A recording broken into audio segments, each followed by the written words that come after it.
Okay. So good morning, everyone. I am Kamala Rampersad de Silva, and I am the Chief Executive Officer of the Caribbean Corporate Governance Institute. And it is my absolute pleasure to welcome you this morning and to chair today's proceedings. So I want to bid a very special good morning to our guest feature speaker, Mr. Anthony Smart, our guest speaker, Mrs. Angela Lee Loy, our chairman of the Caribbean Corporate Governance Institute, Mr. Ronnie Bisessa, director also of the Caribbean Corporate Governance Institute, Mr. Nigel Romano, who would be moderator for today's panel discussion. Also, a special welcome to all our members of the Caribbean Corporate Governance Institute and all of our guests as well. All right, we are really very pleased to have you join us for what I consider to be a very important discussion on the role of the chairman in building effective boards. As we start this morning, though, it is just fitting that we should have a word from our chairman of the Caribbean Corporate Governance Institute to bring greetings to you this morning. So, Ronnie.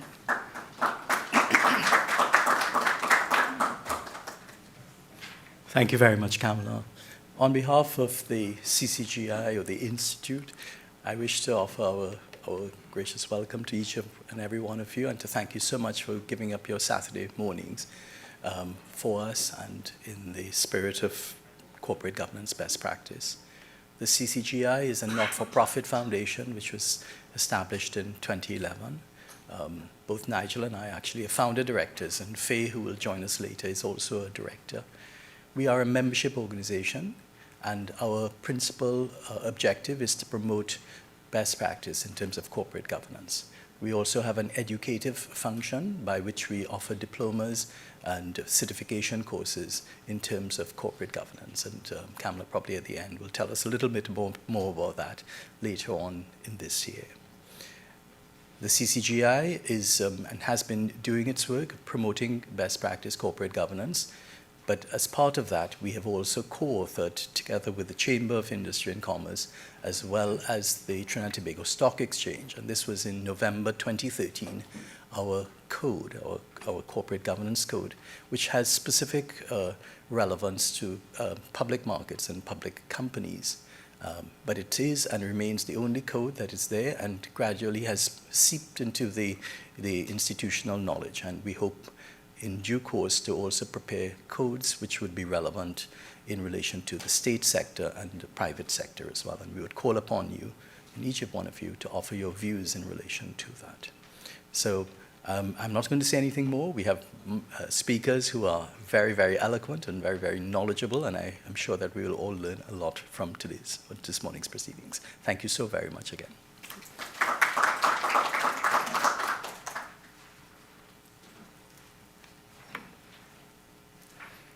Thank you very much, Ronnie.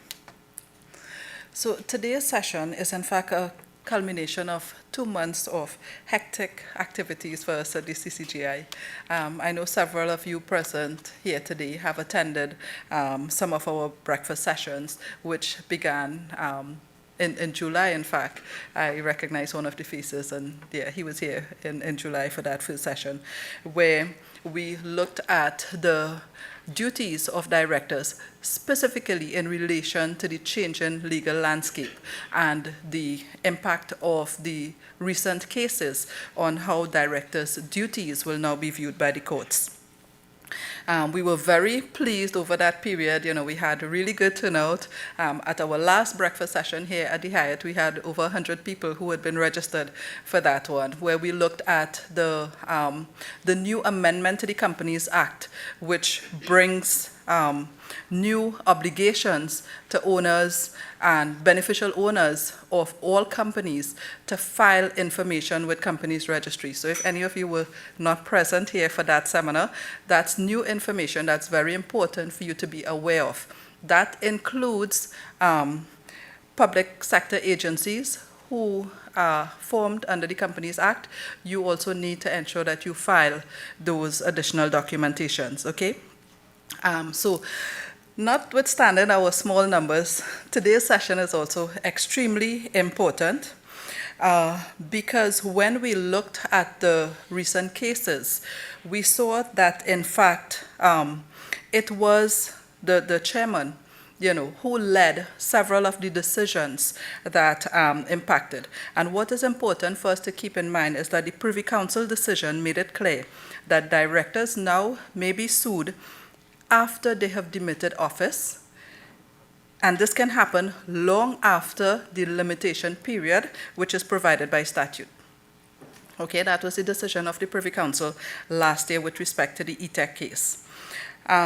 So therefore, as I said, in those cases, a key actor was the chairman who took the board down that road. So for instance, it was ETEC's board chairman in the Privy Council case who entered into the Memorandum of Understanding with Bamboo to establish an ICT project.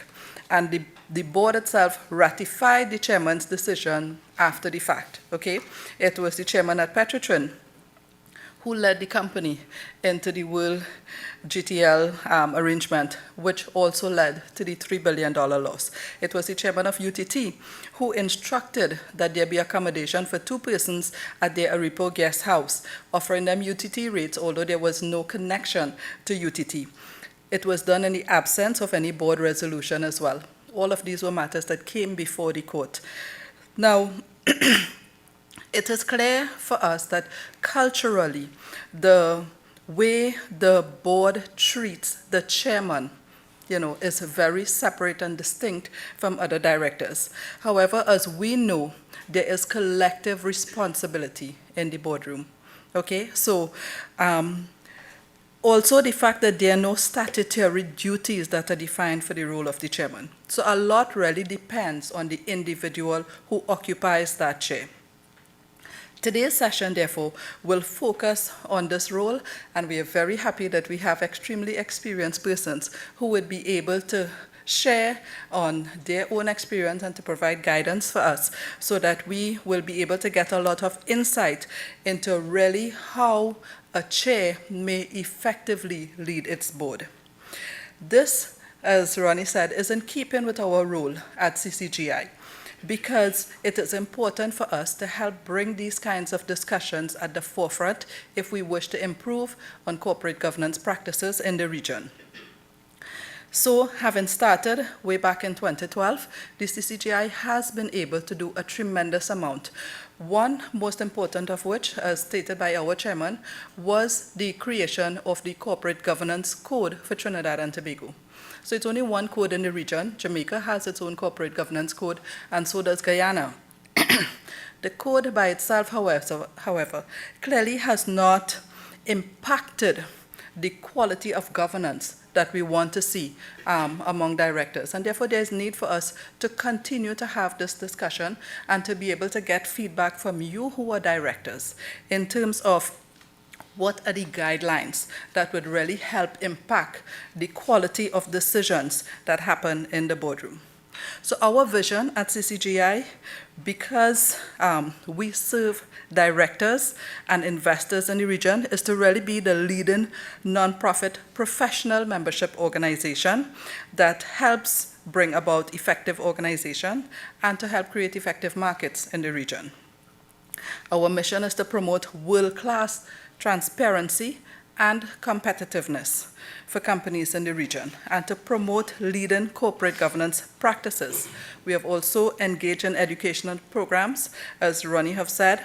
We are looking to establish networking linkages with regional and international bodies, and to provide as much guidance and counseling as we can to our members to develop corporate governance. So today's session, as I said, is very much in keeping with that mission. But apart from today's session, and I should say, for those of you who have been attending our sessions, it is our last planned breakfast session for this period. What would be following this is a collaborative launch with the Atterlockjack Global School of Business of their 2nd annual ranking on disclosure and compliance of publicly listed companies. Many of you would remember the first announcement of the listing of companies in terms of their disclosure last year, right? So this launch will be held on September 26th at the Yara Auditorium at the GSB. It will be an event that would be free of charge because we want as many people to attend and engage in that discussion with respect to how we improve the transparency and disclosure with our publicly listed companies. And then in November, we do have a series of events, which is in keeping with our education program. We would have 2 master classes and we would have 2 of our governance modules. These will be facilitated by Alison from Uganda. Some of you may recall having been in sessions with her, and I've heard, in fact, that she's extremely effective. So we are happy to be bringing her back to have her facilitate discussions here with us. So within a few weeks, you would be receiving details in your email, so you could book the dates. It would be happening between the weeks of November 18th to December 1st. So I am really so happy that since we have started these sessions, a lot of interest has been generated, and we've been getting a lot of persons writing us and expressing an interest to join us. Because as a membership organization, it's important that we have the numbers of members who are able to impact decision making, and that really requires a combined effort. So if you have not already done so, we are looking forward to your request and your application to us, because we really would be very happy to have you engage with us and share in forming how our corporate governance landscape moves into the future.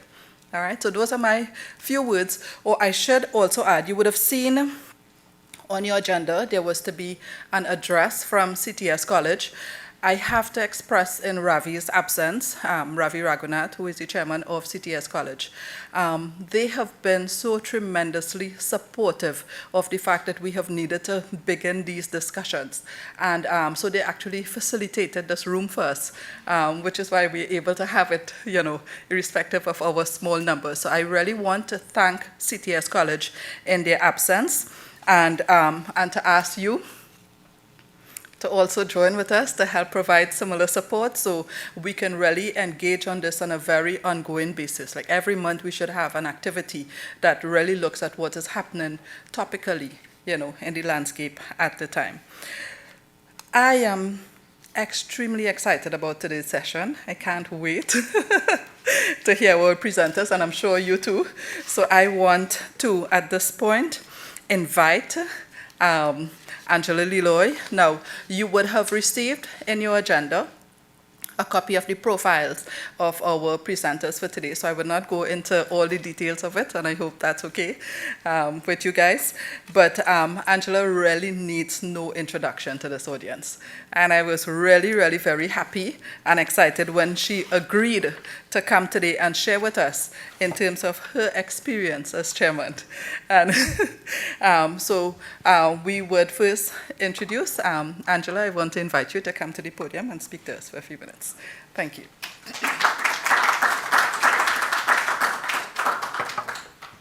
Morning, everybody, but I think it was rather presumptuous of Kamala to think I don't need an introduction. But I'm sure there are many of you who don't know me, right? So let's correct that statement. Now, she has bigged me up so much, I'm really worried, simply because last night was cricket, right? And for those of you who were like me, was there to almost after 12-ish, by the time you reach home, it's 1, and then you have to get up at some ungodly hour on a Saturday to come and give a talk, which Angela had not actually put her mind to seriously. So I am going to wing a little bit. So if it is you only knew and you could have had a camera in my house, you'd realize I got up about 6 and decided, okay, let me at least write down some things so that I look like if I'm prepared. So there is actually a schedule, which I think came off the button at about 6:30. So the role of the chairman, I'm going to just give you some things and maybe a little bit of anecdotes in between. But the primary role is to ensure that the board is effective in setting and implementing companies' direction and strategy. Now, as that may be a few words, but that encompasses a lot because you're talking about strategy, the company's strategy, where it is heading. So there's a lot of weight really on the role of the chairman. The chair holds most of the power and authority.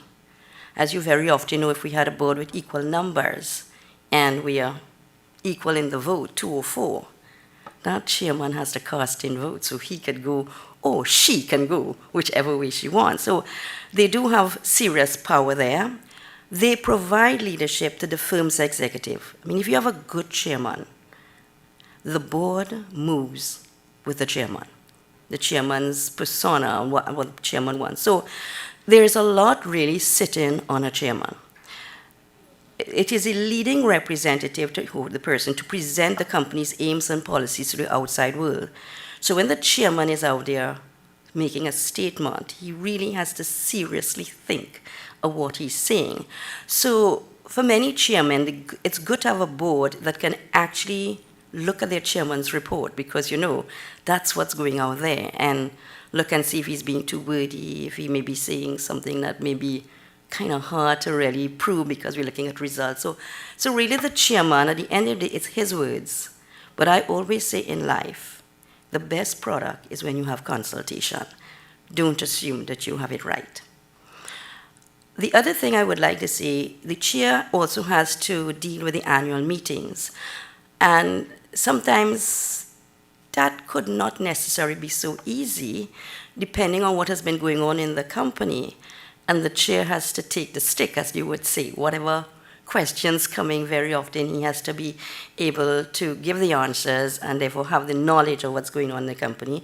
He also has to chair the board meetings, set the agenda, determine what is going to be on the agenda, and the director's involvement in decision-making towards emergence of consensus. So depending on what is going on, the chairman can have, depending if it's a very heated situation, have a serious job to get consensus on a board. He also leads, or she, the he in this particular includes the female, leads on the composition and structure of the board, the size of the board, and you know if a board is too large, it's very unwieldy. The balance, really executives and non-execs, the age, and I feel very strongly about it because on a lot of boards now, we go for those that are aged and have a lot of experience. And I'm going to give you an example of this. Many years ago, Richard Young, good friend, called me on a Sunday, and I wonder what, and starts to give me a piece of his mind. What the hell are you doing not being on Scotia board? Because I had sent him a letter begging for $5,000 for my NGO, Music Literacy Trust. So his feeling was, get off that board and come on Scotia Bank. I said, Richard, there's a reason I'm not on Scotia Bank board. One, you could get anybody you want, but an NGO can't. And really, very often it's your network that helps NGOs to get what they need. So I said, but I know one of the KPIs for him was how many women he got on his board, right? So I said, well, I can easily recommend someone. So he said, okay, so I did. To my dismay, he says, Angela, with all due respect, she's not you. I say, Richard, one, she's not as old as I am. So maybe not. I had a longer time, most probably, to build my reputation. But she's really, really good. I really think you should consider her. Didn't. I think he missed a beat there, but who am I? So therefore, you know, you look at the structure of the board, the non-exec. The other aspect you need to look is exec and non-exec. And I think one of the things that is important in a board is really, as a chairman, to make sure you have the expertise that you require. So, you know, I have been to a board that, God, let's look at medical boards. I think everybody have to be a doctor, right? And the thing is, they are not the people that most probably, I'm not saying you shouldn't have some, but not a preponderance of them. You need to look at the different skills you require. You obviously need some financing skills, somebody who understands finance, somebody who understands legal things, lawyers, somebody who is marketing, somebody who has HR expertise. You need to have that breadth because a company involves having all of these components, and they're all important. So when you're looking at a board, for your non-exec, I think you have to look at people who have that experience. Certainly age, as I mentioned, but one of the aspects I think with age, particularly as we look at the dynamics of today, the millennials are the majority of people now. So we have to be able to open up our minds to have those people on the boards. I mean, when coming to technology, oh, give it to me. Me? If I say, oh God, guys, I just rebooted my computer. Wow, Mrs. Loy, you really sounded like you know what's going on. But you know, they just like nothing. I mean, whatever knowledge we have, as you know, for those of you who have grandchildren or children, they are so good at it. How did they do that? And because you want to be with them, you learn. So they're just great to have. I think we have to look and open our minds to that. Certainly experience. I think personality is important because, as you know, networking is very, very important. So you need to make sure that you have people that can network out there. And, you know, I always say people like to deal with people they like. So you need to be careful about who you choose. Certainly the diversity is important, of looking at gender and also looking at the aspect of having different nationalities.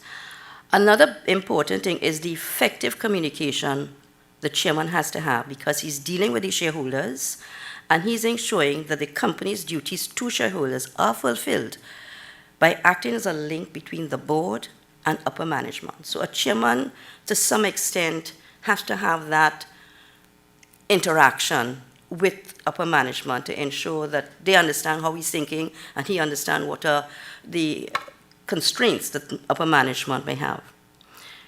He has to be able to conduct board meetings effectively, upholding a high standard of board conduct, and sets a positive, energized tone for board meetings. So if you really have that, people actually look forward to going to a board meeting because the tone at the top just energizes you. And remember, when we sit on some boards, we learn from every board that we sit on because no two companies are the same. You need to get directors also involved in board work, involved in board of directors development as well and their training, because you can't do everything as a chairman.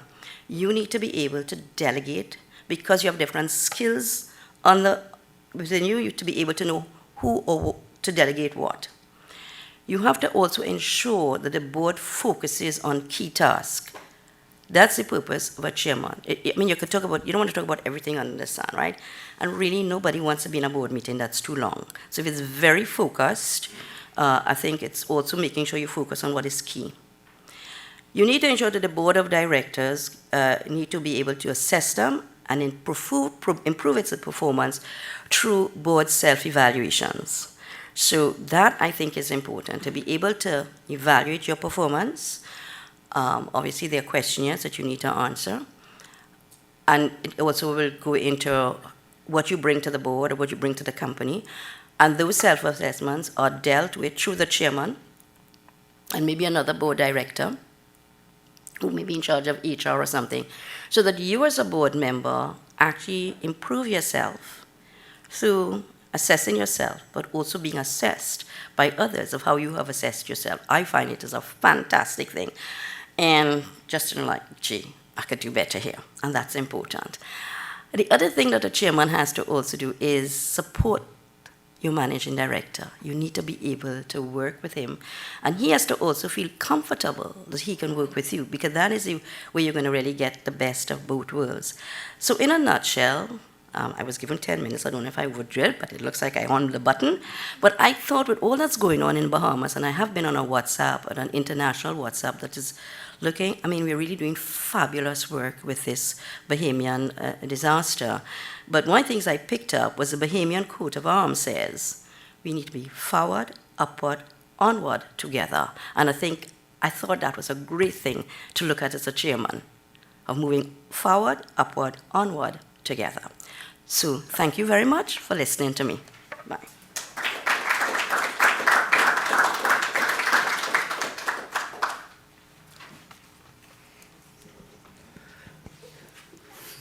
Thank you very much, Angela. And certainly, I appreciate her analysis of the board composition, when we look at directors and then the need for the chair to work with those directors. But the key point I want to take out of what she just shared, she mentioned the fact that there is need to focus on board development. So as I shared earlier, we do have Alison coming in from Uganda in November. You may want to take advantage of that opportunity to contact us for in-house training, because it means you could take advantage of economies of scale. You wouldn't need to cover the cost of her airfare and all that to come down, okay? So we will have opportunities to allow for, if any companies would like to engage for in-house training with her directly. So you have the first, the first opportunity to book her time. All right, so now I would like to ask our feature presenter to come and share with us, Mr. Anthony Smart, as I am sure, well, as Angela corrected me, right? So I need to say, I think everybody in this room knows, but then I remember we do have a few millennials here. So I would actually describe Mr. Anthony Smart as one of our heroes in this country. He has contributed so much to developing this country in different ways. And it is such a wonderful thing to have him accept to come and share with us on this very important topic in terms of how we build effective boards and specifically the role of the chairman. So I would like to now introduce to you Mr. Anthony Smart.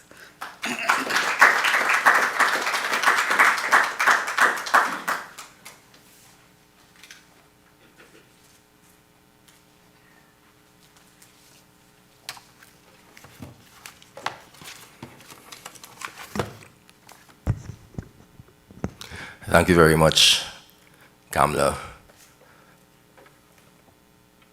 Chairman Ronnie Besessa, President, Chairman. Director Nigel Romano, the Corporate Governance Institute, Angela, Lee Loy, and other distinguished persons in the audience. Good morning.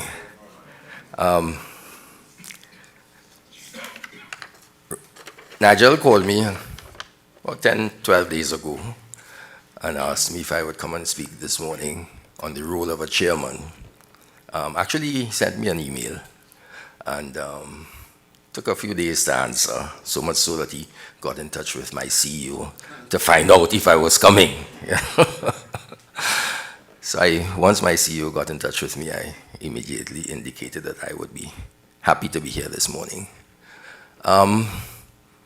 It was interesting to see this morning that Angela had the very same topic to talk on this morning, on the role of a chairman. So that that's a good thing, because I have jotted down a number of points that Angela has already made, but I also intended to talk specifically about my experience as chairman of First Citizens Bank, which may be of benefit to you. Now, Angela is a chairman extraordinaire. If you look at her CV, you'll see she's chairman of about 200 boards. I am chairman of but one important board, and I really haven't had very much experience in the past of operating as a chairman. One might say that as Attorney General, I probably had to chair the legal department in the government. I also had to attend cabinet sessions, not as chairman though, but I had the experience of seeing how cabinet runs. So that I come with that bit of experience, but certainly not as many board chairmanships as Angela's. I was going to say to start that Kamla, when she called me a couple of days ago, asked me whether I was making a PowerPoint presentation. So I asked her, what is that?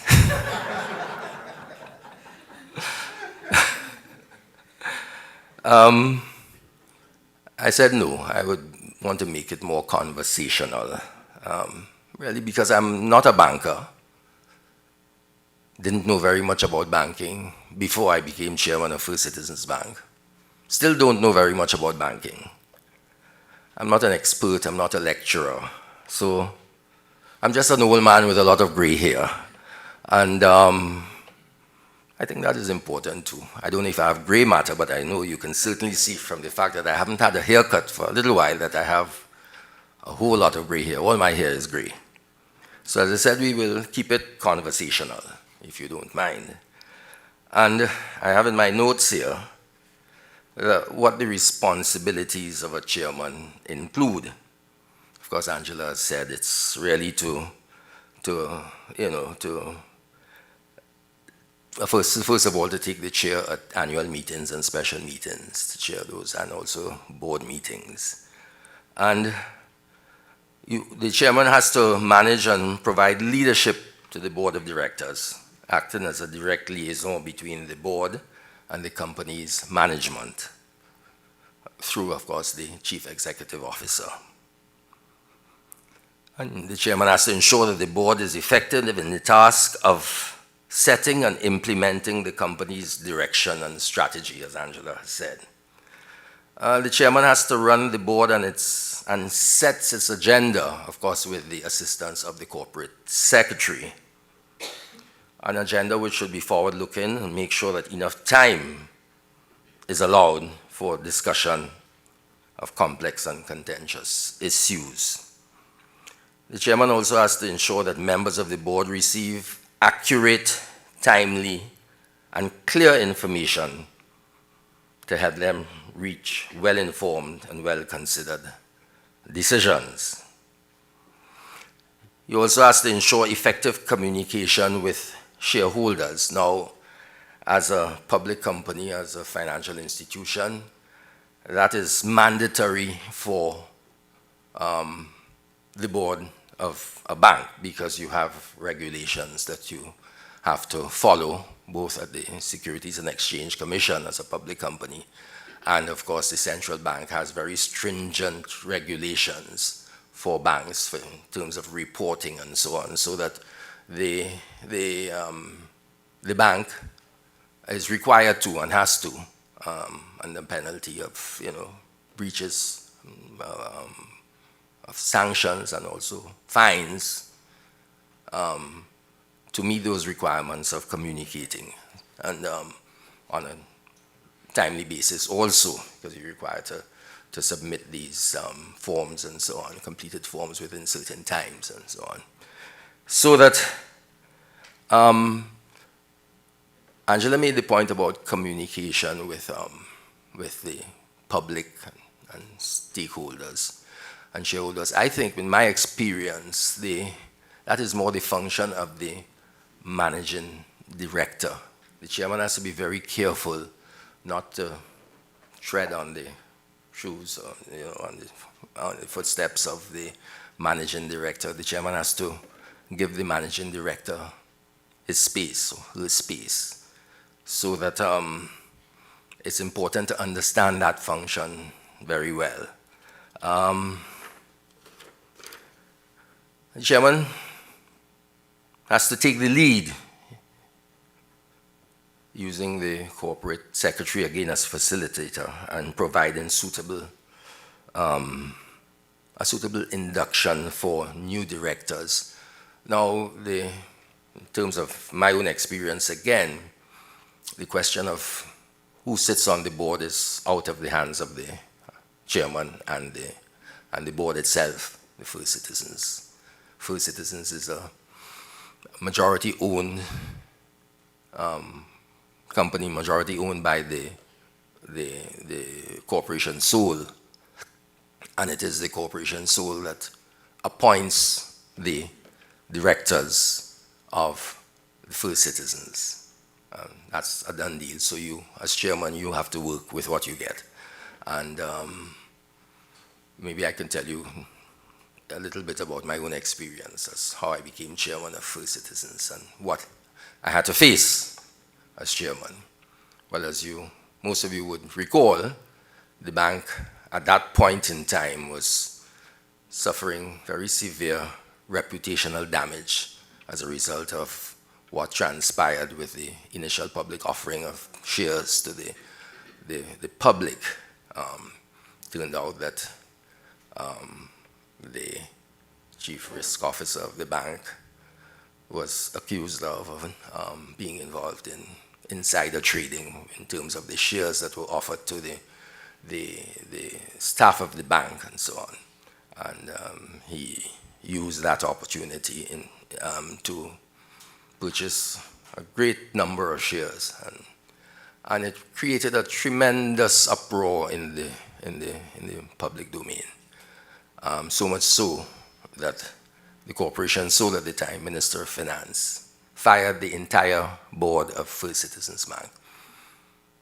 And he called and asked me whether I would be willing to chair the bank. I was very surprised because although I supported the partnership publicly in the campaign, I had absolutely nothing to do with the partnership government once Jack Warner became a minister of government. I thought it was very wrong, and I distanced myself from the partnership. So he called me and asked me whether I would be willing. I told him I'd have to think about it, and I thought about it and discussed it with my couple of people, and then I decided that it would be an opportunity for me to serve in a different way. Trinidad and Tobago, I'd served as Attorney General and so on. So I said yes, and I was presented with a board none of the members of whom I had known. I had known of Courtney Williams, who was a lawyer. I never had any interaction with him as such, but knew none of them. So that it was a daunting task. Most of them were at least 2 or 3 generations my junior. And so the first thing I had to do as chairman was we had to confront that firestorm that was taking place at the bank. I had to get to know the individuals, the DNA of the individuals, because that's very important. You have to know who your people are and know how to relate with them, sometimes in different ways, because they're different personalities. So I had this firestorm, as I say, we had to confront. We had a situation where the CEO of the company and the deputy CEO and corporate secretary of the company were at tremendous loggerheads. You had a situation where the former board had thought that the deputy CEO was a PNM, and this was, of course, was a UNC board, a People's Partnership Board. So there was tremendous conflict, and we came in there not having any direction, no continuity from the last board, because they all left very disgruntled and so on, except for one. And we looked at an audit report on that situation with the shares and so on. And that report appeared, it made disparaging remarks to some extent of the deputy CEO and corporate secretary. And you had a situation also where the government, Minister of Finance, had asked PwC to do an investigation into what had happened with the IPO. And you also had a situation where the Securities and Exchange Commission was doing its investigation. And we came in there with this audit report. And of course, we had no access to what PwC was doing or what the SEC was doing. And we came in and met tremendous confusion and conflict. So the first thing I did as chairman, I suppose because of my gray hair and so on, I said, well, look, we have to find out what is the cause of this conflict. So that there were 21 senior management members of First Citizens. So I had either breakfast or lunch with each of them individually to determine what was the cause of this problem, why there was this toxic situation that we were facing. We also, and what I can say is that of the 21, 17 of them were not happy with the management of the CEO of the company. I think I can give that information. And we also had to find out, to get an independent, proper view of what took place. So the board took a decision to invite Queen's Counsel in commercial law from England to come to Trinidad and do an internal investigation of what happened with this whole issue.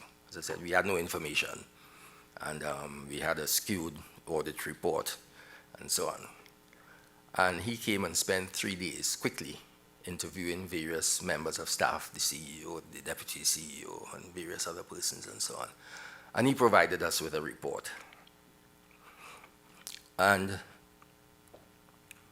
we as a board, now remembering, of course, the conflict between the deputy CEO, corporate secretary, and the CEO, we as a board had to manage that information without letting the corporate secretary know what was happening, without letting the CEO know what was happening, so that we were in a lot of meetings outside of the bank. We had one of the board members was a deputy permanent secretary, so we met down at the Twin Towers. Another board member had access to a boardroom at the Renaissance building down in Caranaja, that residence there. So we met there, met on several occasions. We had advice from an industrial relations lawyer. And to the credit of the entire board, not a single leak took place over all of those, over that period. We got in June of 2014. And we met over a series of months. We were having our regular board meetings and so on. But the corporate secretary didn't know what was happening. The CEO didn't know what was happening. And we took a decision. It was a unanimous decision. And the next thing we knew was that the CEO resigned.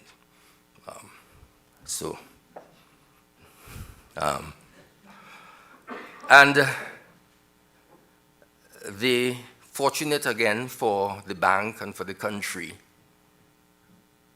the corporation's soul was the former CEO of First Citizens Bank, Larry Hawaii. And again, fortunate, he was a good man who, with the deputy CEO and corporate secretary, had built First Citizens Bank. And he was concerned about the bank and wanted what was best for the bank, fortunately. And so I kept him informed as the majority shareholder as to what we were doing. And he said to me, we have a situation here where the CEO has resigned, where it would not be in the best interest of the bank to have the deputy CEO who built this bank, corporate secretary, along with Larry, take the reins as CEO because of the political conflict and so on. So he said, I'm going to bowl you a curveball. Would you be interested in being executive chairman of the bank for, at least for a while? I said, but I don't know anything about banking. He said, don't worry about that. What you need really is, what the bank needs is what you have. That's your management skills, your skills with people and so on. So the board unanimously agreed to have me serve as chairman, as executive chairman, CEO and chairman, for 6 months while we looked for a CEO. Again, to the benefit of the bank and to own benefit, the deputy CEO and corporate secretary recognized that it would not have been in the best interest of the bank for her to step in as CEO of the bank. She was also getting to the point of retirement. And she worked with me and the board to find a CEO. As a matter of fact, she is the person who first recommended current CEO, Karen Dabasi. And of course, she had come highly recommended from other people, including Wendell Motley, who tried to get her for UTC and so on, but didn't succeed. And so I approached her, and she agreed to come. Of course, we had to have, interviews and so on with other persons and so on, but I knew who we wanted. And she came, and the rest is history. So that it was a difficult period, but we were able to, first of all, put the right person in place. We gained the confidence of the senior management, and for the period that I worked as executive chairman, I was supposed to be there for 6 months, and the institution here, according to its code,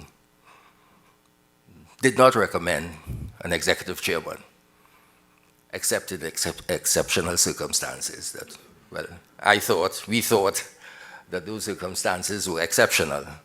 So, and then it was only for a period. And as it turned out, we were able to find a CEO, and the right CEO, within 3 months. That CEO had to give her employers a month's notice, and by the 4th month, out of the 6 months, we had a CEO in place. And as I said, the rest is history. What is interesting is that we talked about the fact that there were no leaks on the board. We did it very quietly, clinically. As I said, I got to know the board, and we got to know each other. And just an interesting comment I want to make here. I've been chairman of First Citizens now for 5 years and 3 months. And we have never had to put an issue to a vote. Never once.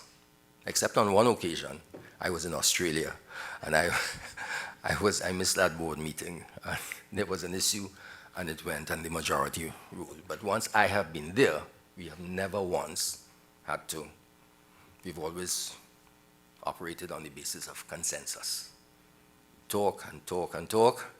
Not that meetings go all that long, and eventually we arrive at a consensus. And it has happened, even though the board has changed twice since I have been chairman. Because I first served for 2 years, and then the administration changed, and the board changed, but I was asked to stay on. So we had different individuals. I was very sorry that some of the members of the original board had to go. I'm talking about people like J.P. Coudray, who is managing director at Whitco. I'm talking about Monty Pemberton. I'm talking about Hazza Hossain. These are excellent people. But the Minister of Finance says, I have a political party to please, So they had to go. We regretted it severely. But other people were put in place, and then we had to go through the exercise again and getting to know these people, getting to know their DNA, as I say. And we continued. We got to know them, and we were able to gel as a board, and happily the board is functioning very, very well at this point in time. So important to, as I say, and of course to inspire the confidence. I think what helped me a great deal was the fact that I had come as a former Attorney General, and I think people generally felt that the NAR did a good job in government and so on. So, so that there was that, so that the members of the board, even though they were younger than I, some of them had known me and so on. So it was easy. And then I have a style too that allows for people to talk. I'm not a talker, and I think that helps in chairing a board. You have to give people the opportunity to speak, and the fact too that there's this maxim: a little knowledge is a dangerous thing. But I think in my situation, a little knowledge was a good thing, because I had to rely on people's expert knowledge and so on the board, because we had investment banker, we had a regular banker, we had other people and so on, accountants. We had Courtney Williams was a lawyer, but he also worked in banking for 20 years and so on. So that my real job was to discern what was the correct information to take and imbibe, you know, assessing people's contribution, because sometimes I didn't have all the facts and the knowledge and so on. And so that I was able to allow people to speak. I'll tell you a joke. I so don't talk very much as Attorney General. There was a certain reporter by the name of Andy Johnson. Some of you will know him. Andy would come and ask questions, always, you know, checking, wanted to know information and so on. And I tended to keep quiet. So one day he wrote in the newspaper that one day he asked the Attorney General what was his name, and his answer was no comment. So I think that has helped over the years as chairman. I said the consensus is important. Of course, you have to understand the business. I've got to know the business of the bank now to some extent, you know. And, you know, its competitive and regulatory environment, its culture, the people, of course, its strategic focus and purpose. And, of course, we are there to build profitability and sustainability and so on. And we have worked with the management to develop the strategy for the bank over the next 3 or 4 years. It was a long exercise, a detailed exercise. We got advice from Ernst & Young and so on, and we have developed a strat plan that I think is an excellent document into which the management has bought completely, because they were involved in doing it too, you know, in building it. So that it has worked well. It has worked well, so far as that is concerned. I have here on my notes the key qualities of an effective chairman. Well, I guess I've dealt with that to some extent. Directors want a board leader who is transparent and a trusted partner. And chairman standing tall on his soapbox can inhibit the free flow of ideas, so that one has, again, as I said, to be withdrawn and to listen and know when to intervene, and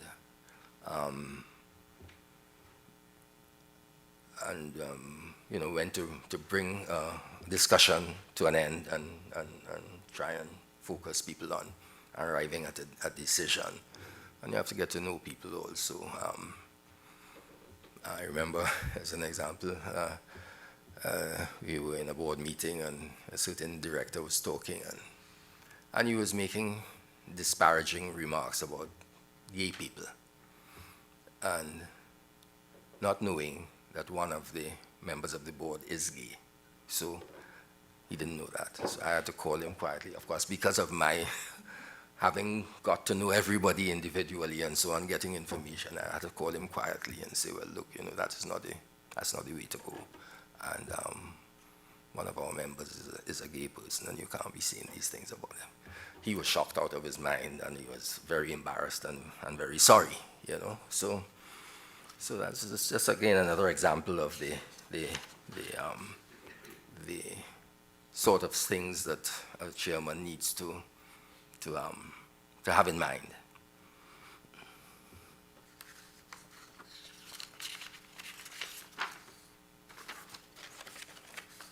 And I probably give you all some examples of some of the experiences that I have had. Well, we talked about walking into the firestorm and trying to quell that. As a matter of fact, up to now, I don't know what the result of the PwC investigation by the Minister of Finance was. I've never seen it. I don't know. And don't know what they. I know it was sent to the DPP, the report from PwC, but never heard anything. I always called the DPP a black hole. Things go to the DPP and then they just disappear. But I think we're beginning to get something out of the DPP these days. We'll see how it goes. And the Securities and Exchange Commission, they had a report too, but nothing has come out of it. Nobody has been charged, nothing, you know. So I say it's a good thing we went ahead and did what we had to do.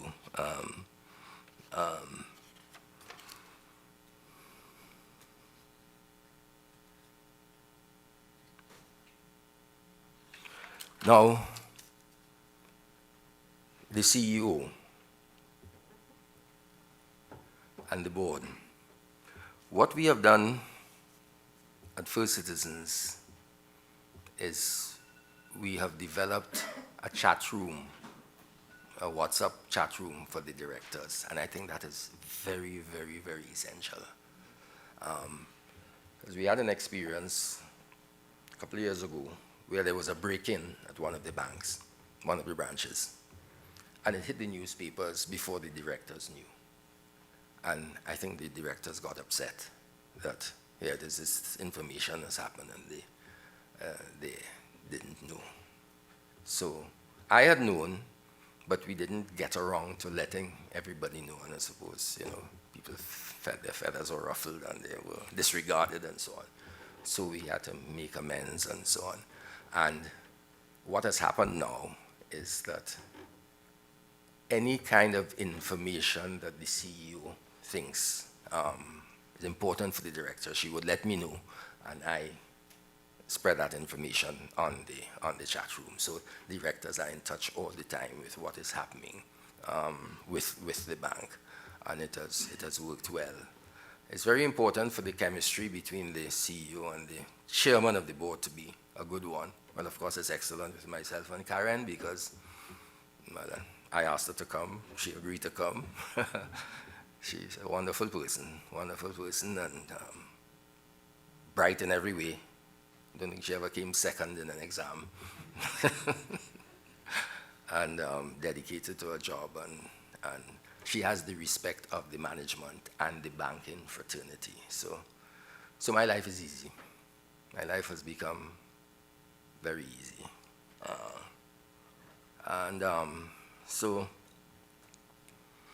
And so far as evaluation is concerned, Angela talked about the need for board members to be evaluated. We have no problem with that at all. As a matter of fact, bank just recently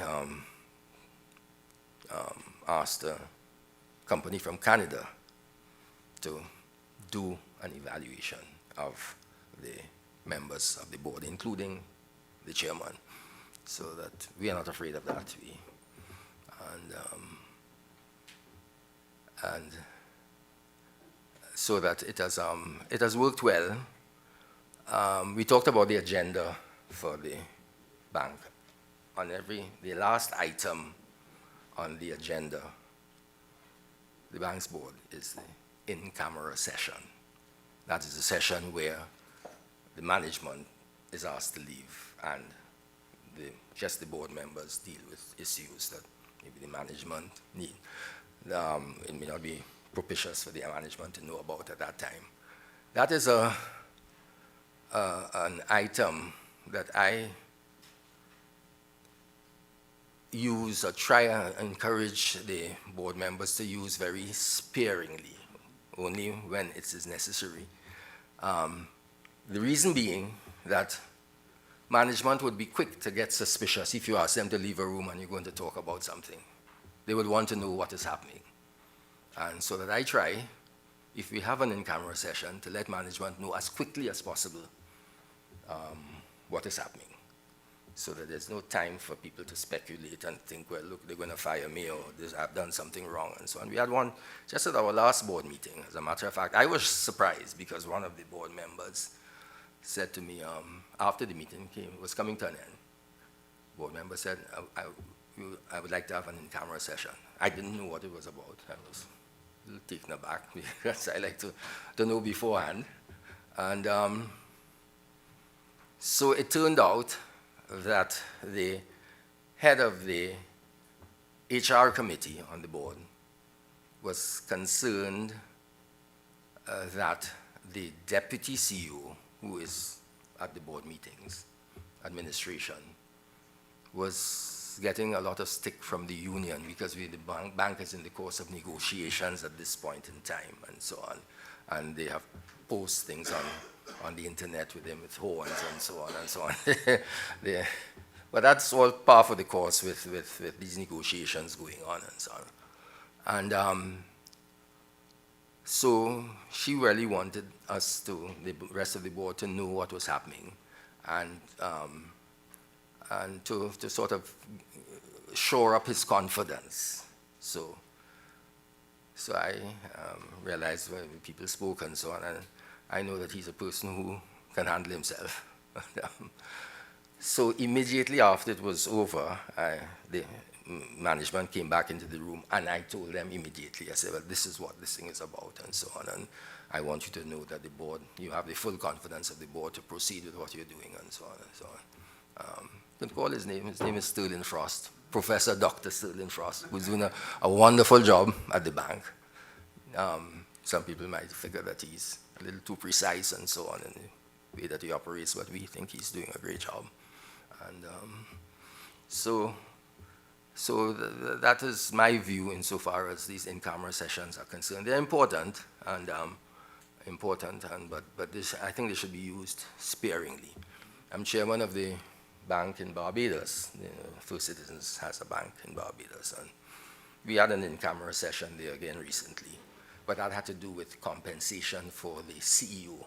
The CEO was coming from St. Lucia, and her retirement package would have been affected by her having to move from St. Lucia to Barbados and so on. And so that we had to talk about that and so on, and we had to do it in an in-camera session. And then at the end of the day, of course, she knew that it was about that, and we were able to settle the problem, and she was confirmed as CEO of the bank in Barbados. So that those are some of the things that I think that you all ought to, experiences that I want to share with you as chairman of the bank. The people who know about these things say that every public company would probably have one crisis in its time. A board, the board will have to face at least one crisis. Well, we at First Citizens came into a crisis we had to face. And we had one other crisis, I would think, after that, and that was when the opposition, when Jack Warner, who had broken with the UNC, brought a vote of no confidence, or tried to bring a vote of no confidence in the Minister of Finance, it was Larry Hoy. And there was a debate and so on, and Jack Warner, using his newspaper, The Sunshine, was discrediting the bank in every way and making reference to a particular loan that Larry Hoy was involved in with the Carlton Savannah and Arthur Lockjack and so on.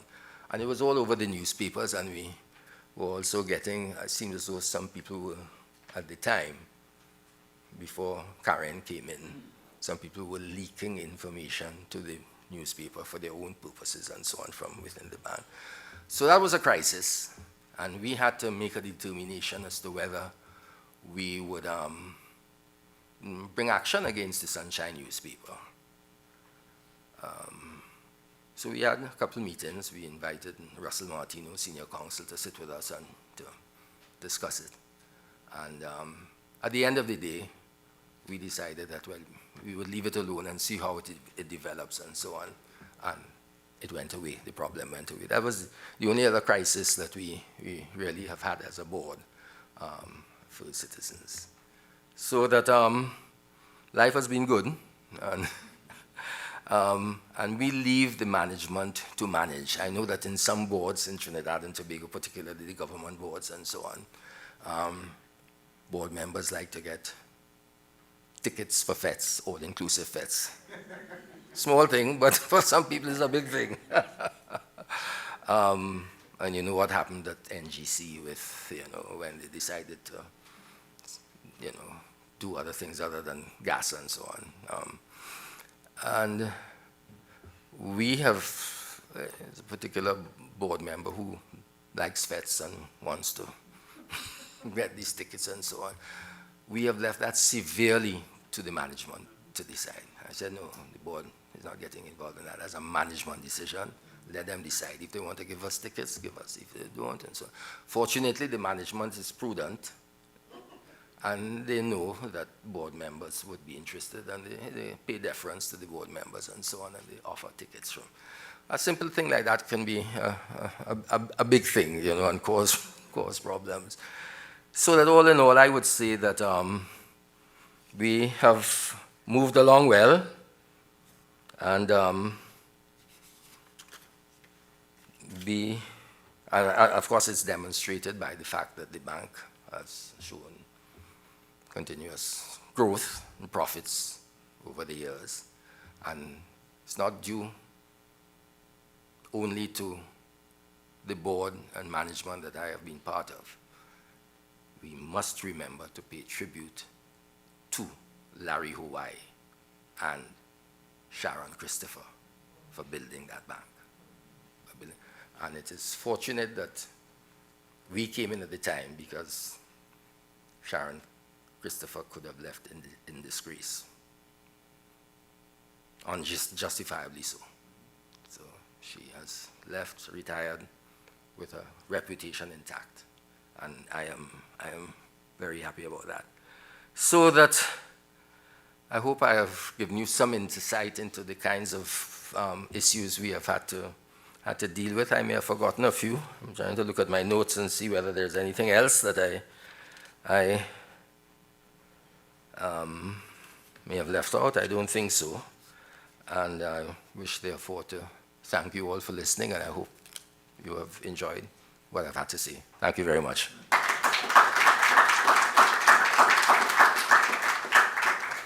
Well, I should say, too, that there's a book that I was given as a gift, Boards That Lead, by Sharon, Carrie, and Yusin.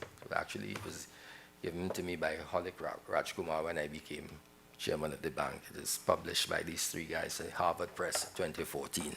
And there's a checklist of things that a chairman should do and a board should do and so on. I've gone through the checklist, and I think we have met all the requirements.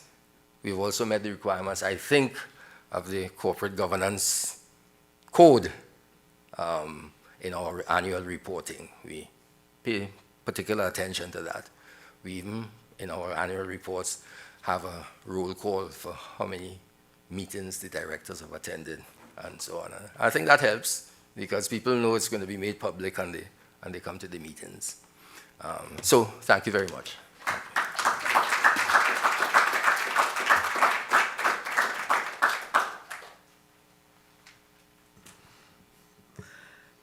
Thank you so very, very, very much. This was such a priceless presentation. It has really shared and helped us to appreciate, the role and the challenges faced by a board. And so, as Mr. Smart made reference to the role of the CEO and chairman and the duality, which is discussed in the Corporate Governance Code, it is a guideline, so that helps us to also be able to appreciate our corporate governance landscape. The code offers guidelines exactly for scenarios like this, that it is a board that must determine its own governance framework based on the circumstances and situation in which it is in at the moment. So it allows for there to be exception, and that's called the apply. Or if I may ask Fanny back, the concept was excellent, yes. That's why it's a fundamental part of the code, apply or explain. The guidelines are there that you apply it, or you choose not to and you explain why. So investors will feel comfortable because that's exactly what First Citizens has done. And so if we look at their share price now, it reflects the fact that that confidence has been built back in the institution as well. So there have been so many, many, many wonderful nuggets, out of this presentation. I'm very happy that we are recording it. I also should say, though, as a former journalist, I'm happy we don't have the media in here, because then the entire coverage would move away from what is our fundamental purpose, into something else. But really, I can't thank you enough, Mr. Smart, for, sharing with us these insights that we would otherwise not really, have known, and especially understanding how we manage in a crisis situation. And I think all boards face a crisis at some point in time or the other, whether it's, publicly listed, it's private companies, or it is state sector boards. Okay, so this has been truly wonderful. Now, I think we should continue the conversation, so I want to invite our panel to join us. You have heard... Oh, okay, so there's been a request for a very short bathroom break. So yes, we can facilitate that as we organize to move to our panel discussion. All right? Okay.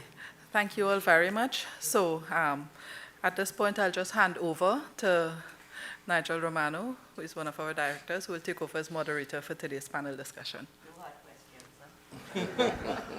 Thank you very much. I mean, I thought that was excellent, both from Angela and from Anthony.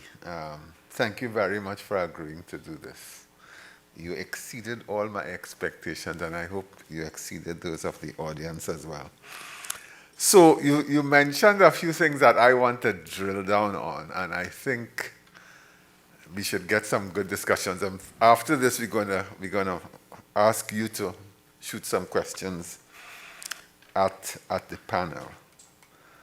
One of the things, and Ronnie has the book there, and it comes straight out of that corporate governance textbook. They say the chairman is the first among equals, exercising leadership through the trust and respect of fellow directors. So Kamala, in her introduction, pointed to a few fiascos that were created by chairmen, apparently, and the leadership of those chairmen. And the first question I have for the panel is, do you think that those situations arise because the chairman involved did not see their roles as first among equals? Anthony, you want to start? That whole thing as chairman as exercising power or pushing power, as opposed to leading the board from a position of trust and respect. I am not too familiar with those instances that Kamala mentioned. I think Terry in his presentation on Thursday had mentioned there. Now, the situation that I'm in is one where I'm chairman of a bank, financial institutions, and you have certain very specific requirements and reporting requirements. You're required to have committees, the governance committee, the audit committee, the boom, that's enterprise risk and so on, committees, so that I was sort of circumscribed by all these reporting requirements. The UTT, for instance, was chaired by Professor Venerable Terry, I'm saying Terry, Ken Julian, I'm saying Terry. Terry used to be an old priest. Ken Julian. And one would think that he has a degree here and the gray matter and so on. I don't know under what circumstances he decided to go on his own and then to get ratification from the board thereafter. one would think that he has the experience and the knowledge and so on, and the integrity to have done the right thing. I guess if I were in his position, I don't know, I guess I probably, maybe it is that he, the other members of the board deferred to him, saw him as a demigod, and they're senior in every respect, and for that reason, that situation arose. You know, maybe he wasn't circumscribed enough by the reporting requirements and by the board members.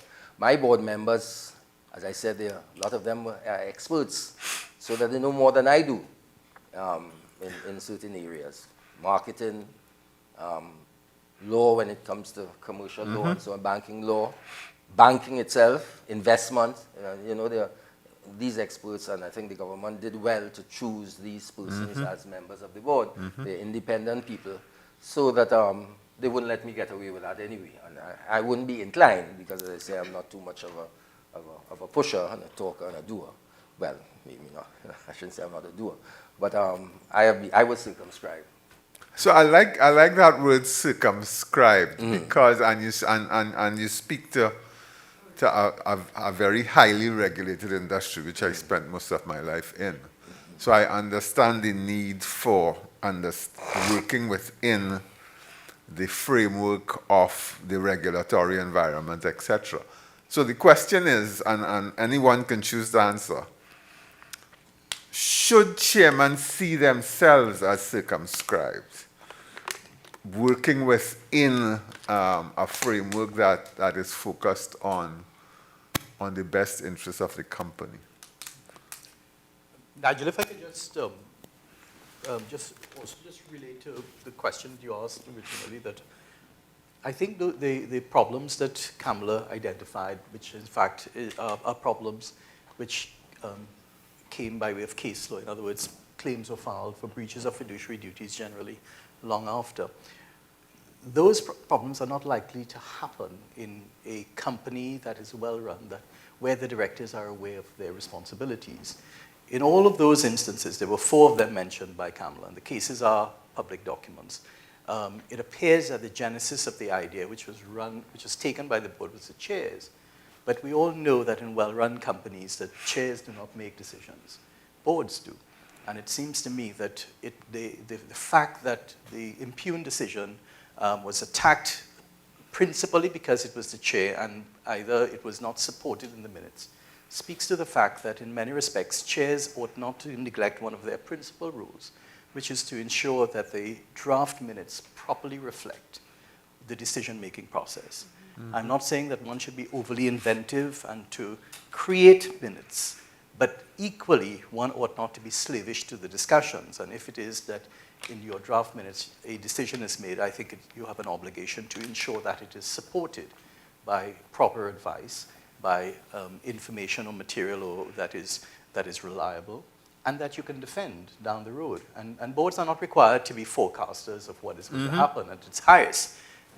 It's a snapshot in time. You make a decision based on that information, which means that boards should not be inflexible and should come back to decisions if it is that the circumstances have changed, and therefore the board, in part of their continuing responsibility to act in the best interest of the company, should relook matters or relook at matters. So I just wanted to make that point, because I think it's very important that boards ought not to leave the question as to what is contained in the minutes principally to the corporate secretary, which, I mean, most CSs are very good, and I take Anthony's point, if you have a good CS and an equally good CEO, then you can go to the golf course and spend the day. But the converse is not true, that very good CEOs and CSs, particularly CSs, sometimes miss the ball, and you have to be very vigilant to ensure that they properly reflect the board's decisions. Angela? Yes, and to the credit of the First Citizens Board, we have, there's a particular board member who reads every single word in the minutes and observes every single comma and semicolon, right? Yes. And that is a good thing. And over the years, I've been able to know those persons who skated through the minutes and the notes, you know, the board notes, and those who looked at them very carefully, so that we have the benefit of a person like that on our board. And he's a lawyer too, so that so you have his watchful eyes over the corporate secretary and the minutes and so on. Well, mine to some extent too, because I learned from being Attorney General. The Attorney General had to read every single cabinet note. And the notes used to come in a big box, right? Sometimes 50-something notes. And I had a routine on a Wednesday. Cabinet was on the Thursday. On a Wednesday, I would get up at 2 or 3 in the morning and read board notes until 8 o'clock, and then go to the not board notes, the cabinet notes, and then go to the cabinet. The Attorney General needed to know what was in every single cabinet note, because he might be called upon to give advice, be it an energy matter, be it a sport matter, be it a whatever, education matter. Whereas the other ministers, Minister of Education, might only be interested in his education notes. He may not be interested in energy or in social services and so on. So that I learned over the years to read all the board notes and be prepared. Angela? But I think everything that's been said is really quite true. But I think one of the things, as a chairman, you're already a member of the board. And therefore, the board has to really understand they have a responsibility, like you said, to read the minutes. And I have one where, against those lawyers, they watch every comma and dot. And they said, okay, well, at least we know that's been read. But the thing is, we all have to take a responsibility of ensuring that what has been recorded, its decisions has been taken. And again, it's the chairman to rely to some extent that there's that sort of independence on his board. I do think, honestly, as a chairman, there's a tremendous amount of responsibility on your head. And I truly believe one of the greatest strengths is consultation. Being able to know that you don't know it all. And I think where you have a chairman who is open enough to do that, and even if you have one that's a dictator, and we know we have all of that in life, you know, you have to have also people that are on the board that are willing to question the decision that is being taken. And unless you are prepared to do that, then everything will just go through whatever the dictator wants to do. So how would you recommend that a board member in a situation like that navigate a dictator? Well, I think a lot is going to be dependent on you being able to stand up and really put the facts on the table and make that person question. At the end of the day, also, you aren't the only member on the board. There are other members, and you would like to think we all can think and put pressure to bear on the chairman. I mean, at the end of the day, if the chairman decides to do whatever he decides to do, I think you need to be able to say, I would like it minuted that I do not agree that this is the position being taken.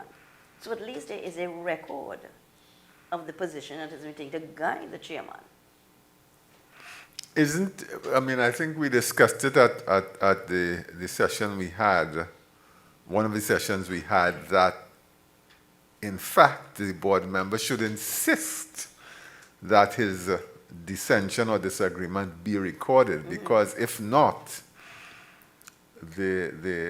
whoever reading the minutes can take it that, well, you didn't say anything, so you agreed. So if you did disagree, it should be minuted. Yeah.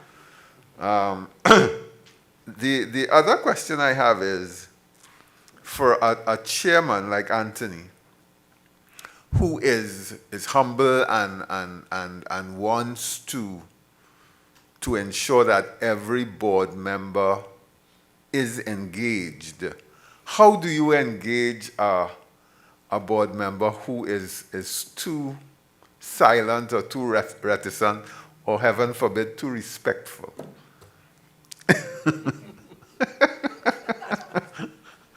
Well, I have one such member All right. on my board.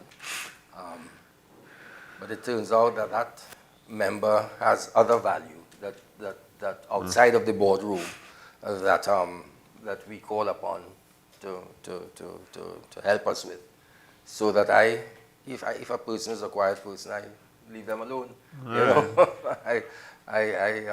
if the person is naturally is not a talker and doesn't have other value, well, I suppose at the end of the day, one may have to ask the person to leave the board, you know. But so that I don't see how. Well, you try your best. You go and you talk to them privately and so on, and you try to it may be a question of a lack of confidence, and you try to build that confidence by having a one-on-one relationship with the person, and then you see if you can draw that person out, and if you can't, well then I suppose the person is not the right fit for the board. Ronnie? I think in all boards, perhaps the better boards, there's a tension that exists. And the better chairs are really benevolent dictators. Because you have to, notwithstanding the consultancy or the consultation, you need to make a decision. And it's a finite time. We have other matters, perhaps more pressing matters to deal with. And an insightful chair would perhaps discern, and Anthony is absolutely right. You understand after several months into years the idiosyncrasies, and because you read people, and because you're in a leadership role, you are expected to welcome all views, disparate or otherwise. And that particular quiet director at the end may be quiet, but it belies a strength and an opinion which you value. So what you may want to do is draw it out. John, do you have a particular view on this? Or we've heard from the others, John, but I haven't heard from you. Because of your background, I know you have a particular attribute. Do you share the views? Or perhaps it's better to ask, is there a particular view you do not share? Mm-hmm. Because if you ask the latter, you're more likely to get a response. And it's so much easier for somebody to say, well, I agree. Many years ago, perhaps a lifetime ago, I was chair of the Southwest Regional Health Authority Board. And in that capacity, it was a wonderful experience because of the so many different stakeholders involved, ministry, hospital, and laypersons. And I was the only attorney on the board. And I was really a misfit as far as most people were concerned, which is perhaps why I was chosen. But the point about it is that you wanted to, and it's a highly technical and a highly regimented environment. Hospital administration is based on rules. And I didn't quite appreciate it until the end. And there was one of the directors was the chair of the nursing arm, if you like, and had a view which was entirely discordant with the views of the medical practitioners, and the tension was palpable. But notwithstanding that, and this arose at the time when there was a challenge as to whether or not the regional health authorities can give directions to public servants. And on one of the occasions, the former nursing council president got up as a director and said, I've instructed my nurses not to accept any directions or instructions from management because you are not the permanent secretary in the ministry. And it came close. It was an extremely bellicose atmosphere. At the end of the day, happily, I was able to, we had a conversation. I said, let's stand down things, let's have a chat. We talked about the rules. We talked about the fact that there was a legislation which was not helpful in terms of identifying the rules.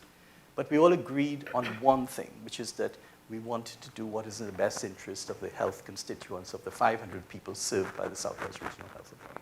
We all agreed on that. And starting from that consensual position, we then drilled down, and after 2 or 3 hours, it was agreed, perhaps often a little inelegantly, but it was agreed. Look, the nurses will get their instructions from the chief nursing officer, who will itself be a collegiate with the chief medical officer. The point about it is that it was almost a consultative role. So we adopted the posture of not saying taking directions or instructions, but advice and trying to treat with it on that point of view. You know, so something like that I think is useful in pulling out material from helpful persons of the board. So for me, the key there is the agreement on purpose. Once you know your why and the purpose of the institution, that can be the basis on which you have the conversation. Patrick Lencioni, in his book, Five Dysfunctions of a Team, says that the leader has to actually mine for conflict. In other words, he has to seek out the conflict and raise it and put it on the table. And from what you and both you and Anthony are saying, I think that's one of the principal functions of the chairman, to make sure that the conflict is identified and resolved openly.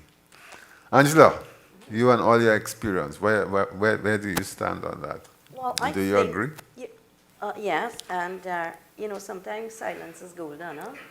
Okay? Sometimes. Maybe the person only comes out and says something where they really think they need to say something. I mean, sometimes you have to actually, if everybody jumps in at a board meeting and talk, it could be like too much, right? And sometimes I think somebody might just simply say, unless I really think there's something I need to offer in this line, I would.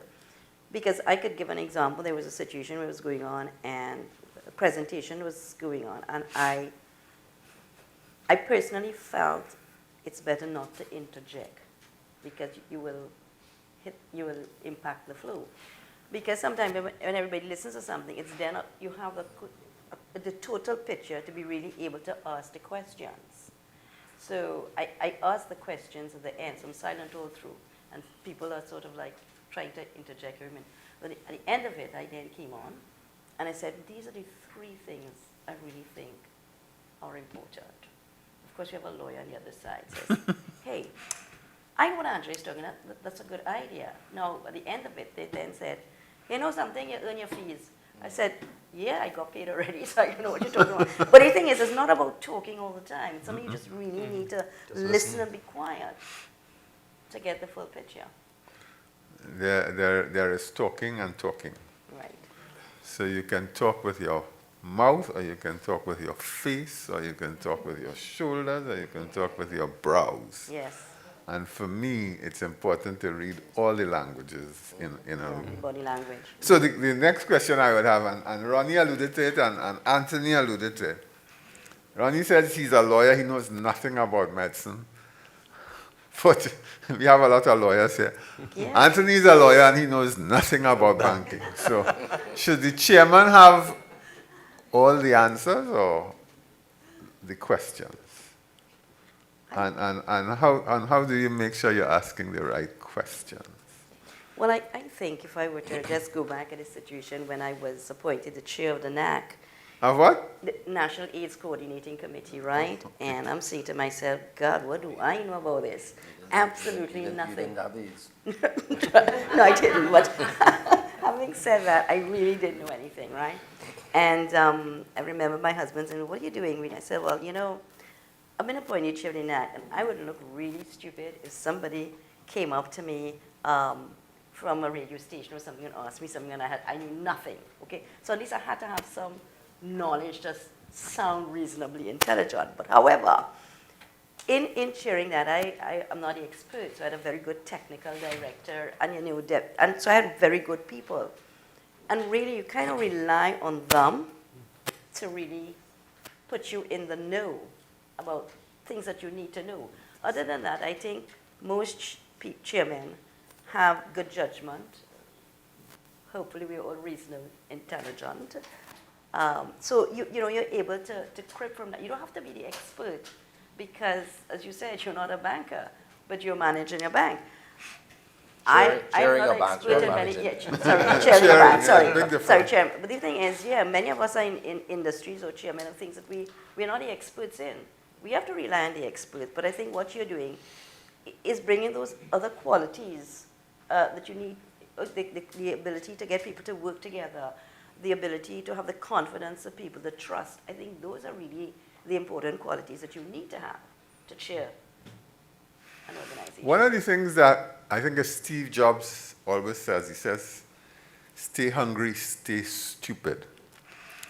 Because a lack of knowledge is a benefit in a number of situations, because then you could be a lot more curious and ask questions that the experts will not ask, because of course They're experts, they know all the answers. In an environment of rapid and even more accelerating change, maybe it's best that your chairman not be experts. I think one of the attributes of a chair is to, in effect, not be a subject matter expert, because unless, of course, you're in a specific industry which requires that, and I think there are so few of them, a very good chair surrounds himself or herself with subject matter experts and plucks nuggets from each of them in a fashion that will look after the best interests of the company and make a decision based on that.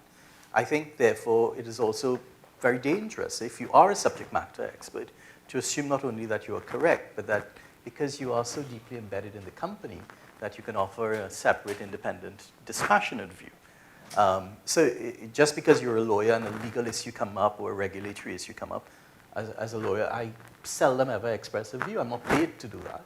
I have legal experts who come and offer a view. I mean, having said that, we are not immune to the fact, particularly when you serve in a voluntary capacity. And I take Angela's point right at the start of her presentation, that there's a big difference between being a chair of a voluntary organization and being a chair of a, if you like, a private or a public company. Big, big difference. But having said all of that, it means that as chair, you're free, or as a board, you're free to reject opinions. And therefore, for instance, if I'm asked an opinion as an attorney, and especially if I'm chairing it, I will put in a very difficult position, if it is others don't agree with me, to be able to reject my own views. And many chairs are very sensitive. In fact, the other attribute that we perhaps haven't spoken about is how thick-skinned your good chairs are. Extremely thick-skinned. I mean, sticks and stones, a vilification. There's seldom a day passes when you're not, vilified, and there's nothing wrong with that. Most of the successful chairs are hugely confident individuals. They're very assertive. They're very aggressive. They're also equally knowledgeable about their own weaknesses, and they surround themselves with persons who are knowledgeable. So it speaks to yourself, which is why you probably thrust in the leadership role, which is why I think I take the point that it's harder to chair an NGO or a voluntary organization than it is to chair, I think, a private company or a public company, because in the former, where people come because they have an interest, it's different from the latter, where people are paid to offer a particular service, and you, as the person who has to assess the worth and the contributions, it's very difficult chairing effectively, I think, an NGO. So I just wanted to make that point. Anthony, any comments there? Okay, I think we'll open it up to some questions from the floor and see if we can answer your questions or get your perspective. We have one mic here, Kamala. Hi, morning. Good Kuhn Gardner, Director at Central Bank and Manager in Finance at DirecTV AT&T. My question is pertaining to the chairman's role in terms of balancing knowing the minutiae, in terms of the information that they get from the executive management, and determining whether that information is sufficient to make a decision. Anthony, you take that. Okay, let me rephrase again. At what point do you determine the confidence? I know you mentioned before, Anthony, that you would have sat down with your entire executive management team.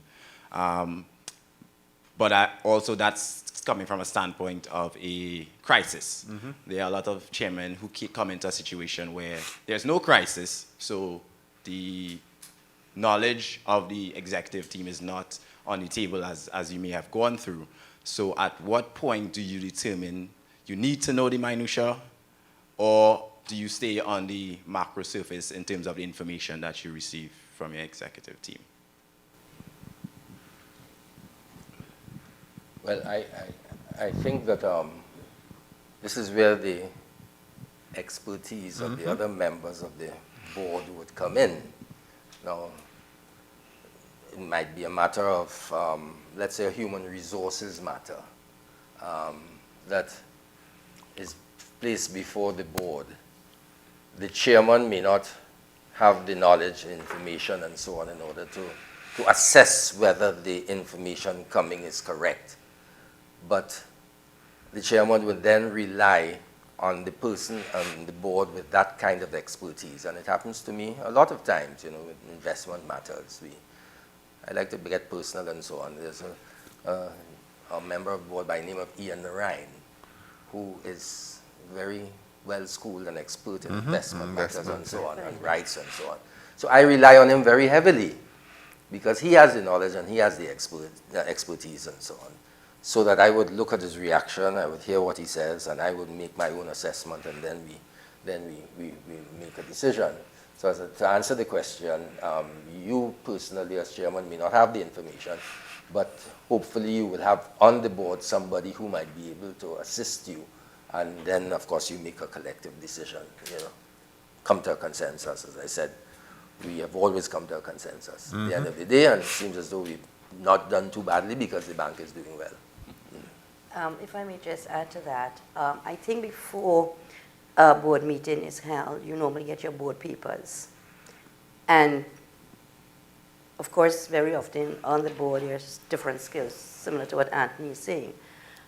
But every board member is responsible for taking, reading those board papers and making sure if there's any questions they want to ask and that it is asked. But I also do think if you sit on a board, after a time you kind of understand trends, you kind of understand where the figures should be. You should be almost anticipating what the results should be because companies plan. I mean, they just turn up every day and just go by fly by night. They plan as what their positioning would be. They should be able to explain if there are major variances. And I mean, at the end of the day, we're all coming from different areas, so we know what's the marketplace like. So there's a bit of common sense you're going to be using, and if you're not sure about something, many instances you don't know everything about everything, you might just read something and say, but could you explain to me what this means? And if your executive there is able to, on the cuff, give it to you like you become a lot more confident about, what is being presented to you.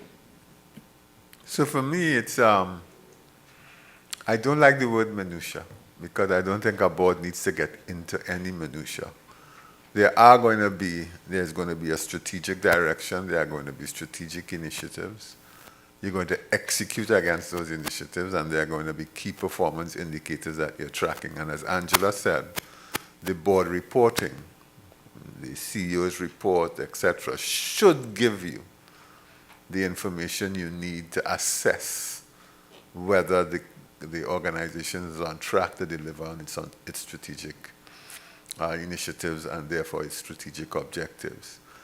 And once that is going properly and you have the confidence, the trust in the executive, and I always say trust is twofold, competence and character. So you have a competent executive and you can trust them to do the right thing and be open and honest with you. I think that's how you manage. I have a slightly different view Go on ahead. minutia. I think I don't agree that minutia is not necessarily the business of the board. In fact, I think respectfully, and it's conversely, a proper decision making requires attention to detail. What I agree with is that minutia should be in writing. It has to be in the board papers. Minutia doesn't come out at board meetings. It views, interpretations perhaps, but not at the board meeting. In other words, the facts and matters upon which I make decisions should properly be contained in my board minutes. And then a discerning director who has read, and I take Angela's point, I think all chairs say it at the outset, I'm assuming that everything is read, because the converse is unacceptable.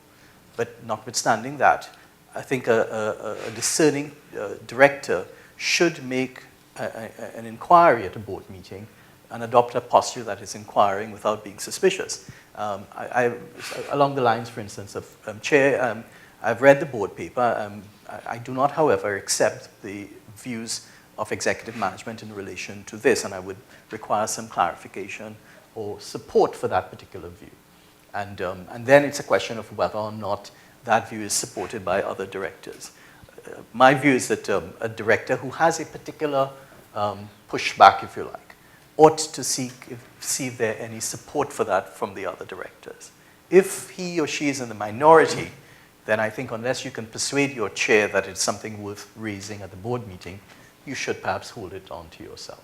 But if perhaps 2 or 3 persons, particular your kitchen cabinet within the board, are of that particular view, then I think it's worth being pursued at the board meeting. So let me just clarify. I did not say ignore the details. I said ignore the minutiae. For me, minutiae has to do with you getting into the day-to-day management of the company. That's the business of management, not the board. I agree with that statement. Terry. Yeah, thank you. I'm not sure whether I have a question or comment. By the way, I'm agreeing with Ronnie on the question of sometimes we talk about boards being strategic and not getting into day-to-day management and so on. I think that Nigel, take that. He agrees with me. Terry agrees with me. I just find both of you all, I'm a brave guy. But the reality is that during the course of the life of any board, some boards may find themselves actually having to get down into the weeds from time to time. So that the injunction that board should remain strategic is not something that you could remain strategic, remain up in the clouds, and you find yourself in desperate trouble because the company has run away with you.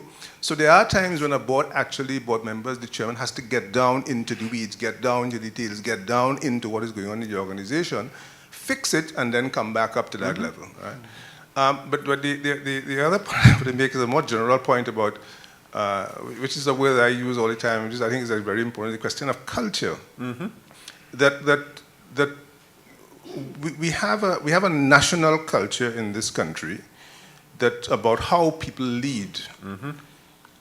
There's an expectation that we have in terms of how our leaders behave, whether they're political leaders, whether they're leaders in business, whether they're leaders of organizations. I believe that belief on our part is that leaders are supposed to be autocratic, they are knowledgeable, they are the boss. We call them that. We say, yes, boss, and so on. We call them chief, we call them, right, and so on. And they run the things. And so people come into positions, whether it is in business or in politics, with that notion of what it means to be a leader. It is very rare, I think, in our culture, and it's not only Trinidad and Tobago culture, but also West Indian culture, for us to have leaders who are able to I guess probably people like Anthony and so on, to be more circumspect and to allow themselves to be circumscribed by their boards or by their organizations and so on, and adopt a different kind of leadership posture. Typically what we find is that people play out the expectations. The obverse of that, I'm saying, has to do with the behavior of the board members themselves. The chairman is supposed to be, according to the mantra, is primus inter pares, right? We're all equals on the board here. I am no different from you as the chairman, and therefore I have a view, I have all, and so on. But the truth is that a lot of members come to a board and they are deferential to the chairman. They are deferential. And those two things combined together often create real problems for organizations where you have a strong chairman, an autocratic chairman, who is seized of something, seized of some idea, seized of some project that he or she wants to pursue, and the rest of the members find themselves going down the path and going down this frolic with the chairman, and you get yourself in trouble. Now, I don't know what Kamala said about the UTT situation and Prof. Julian. I think that's a different situation. Here, in the case of certain state-owned organizations, a chairman may say, my board is incidental to what I have been asked to do. Because what I have been asked to do, I have been asked by the Prime Minister. And I am responding to something that the Prime Minister or my minister has asked me to do. My board is incidental. So I am pursuing the project that I know is politically driven, that I know has the blessing of the political directorate. And then I remember, hold on a minute, I have a board here. And the thing has to be minuted. And the thing, And by that time that happens, you are way down the road with this projecting sign, contract sign, HGC contract sign, Chinese company come in, all kind of thing. Yeah, inside knowledge.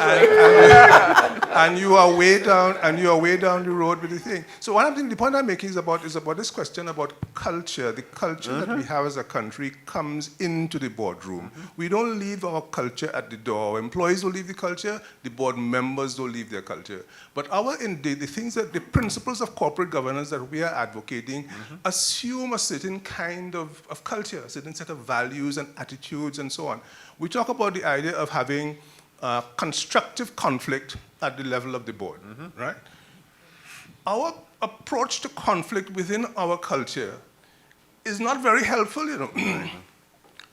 We have not been schooled and trained, and that schooling and training has to start from primary school in terms of how to deal with and manage conflict.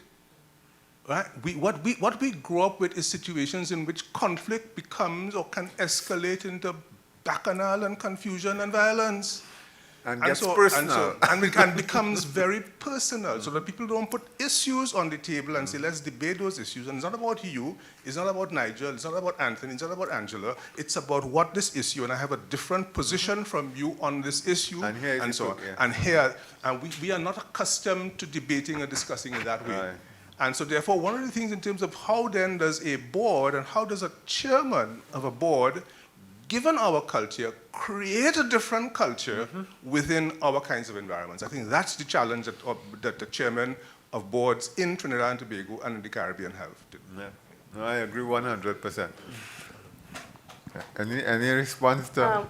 Before I let this slip, getting down into the weeds is not the ideal. I assume you agree with that. But I agree in some situations. I mean, Anthony had to do it. Yeah, we talked about he it. He had before to get into the weeds because he was in a situation where there was really no leadership. But you have to fix that quickly, and to his credit, he did. I just want to make a point with Terence talking there. I do think there are board members that will have their ideas, absolutely. Chairman, rather, but I think really the strength of really a chairman is to be able to listen to the board and give a practical... Is being able to listen to the other members. Right. I remember that in this particular case, there was this company, and as a board member, I was concerned that there was a particular jurisdiction that we were losing money on. And yes, it was noted, right? But to me, no action was taking place. So I raised the point and I said, why are we in this jurisdiction? We're just losing money. But it was noted. Now, I wanted to go further than that. I simply said, why don't we get out of the market? Again, it's noted.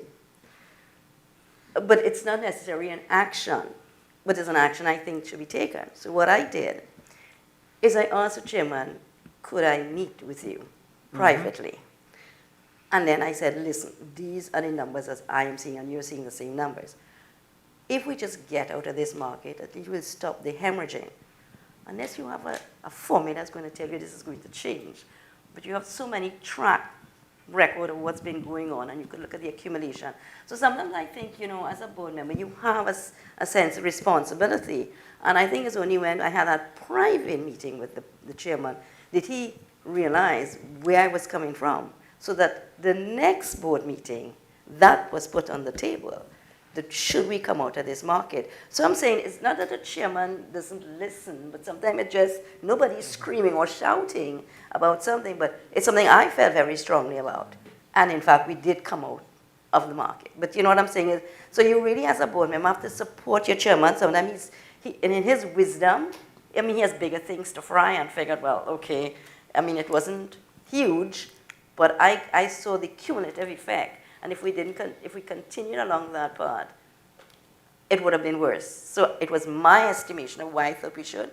It's not necessarily a view that was shared necessarily, but I think by just pulling him out separately and saying, could we just go and have a drink? I just wanted to talk about this. Of course, I don't drink, so it was a cup of tea, and that was it. But I'm just saying that we have to help our chairman sometimes, you know. I think it applies to leadership generally. And for me, I remember a long time ago hearing the statement in respect of performance management or get stuff done, name and shame. Now, the last thing you want to do is to shame anybody into acting.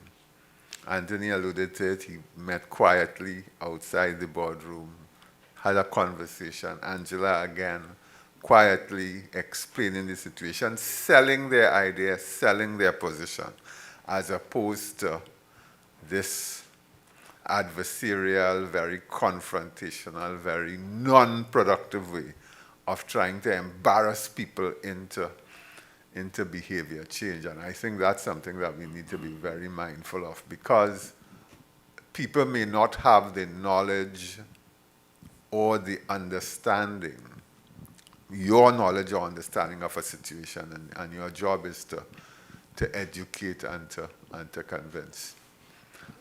Thank you, and good morning. Good morning. Morning. My name is Hanif Benjamin. Yep. And I'm the chairman of the Children's Authority of Trinidad and Tobago. And I'm not looking tired like this by choice. You're not looking tired at all. You're fine. And I want to start by going back to your previous breakfast session. And when I came to this session, I did not know what to expect, and I was blown away.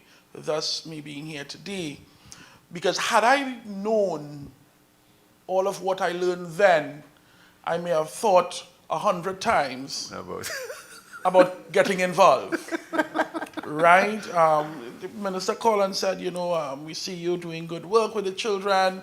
You're out there. We want you to come in and be on the board. I said, okay, sure, I'm giving you service. And, then I get a call. Well, they said that they want you to be the chair. I said, well, that seemed simple enough.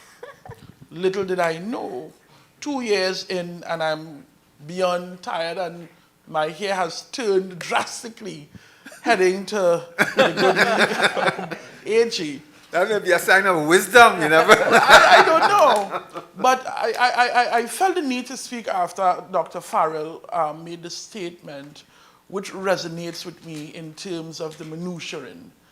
And it's something that I've heard from day one. As a matter of fact, it was confused, because we are a board of management, but we are not a board of management, but board of director management. We're not sure.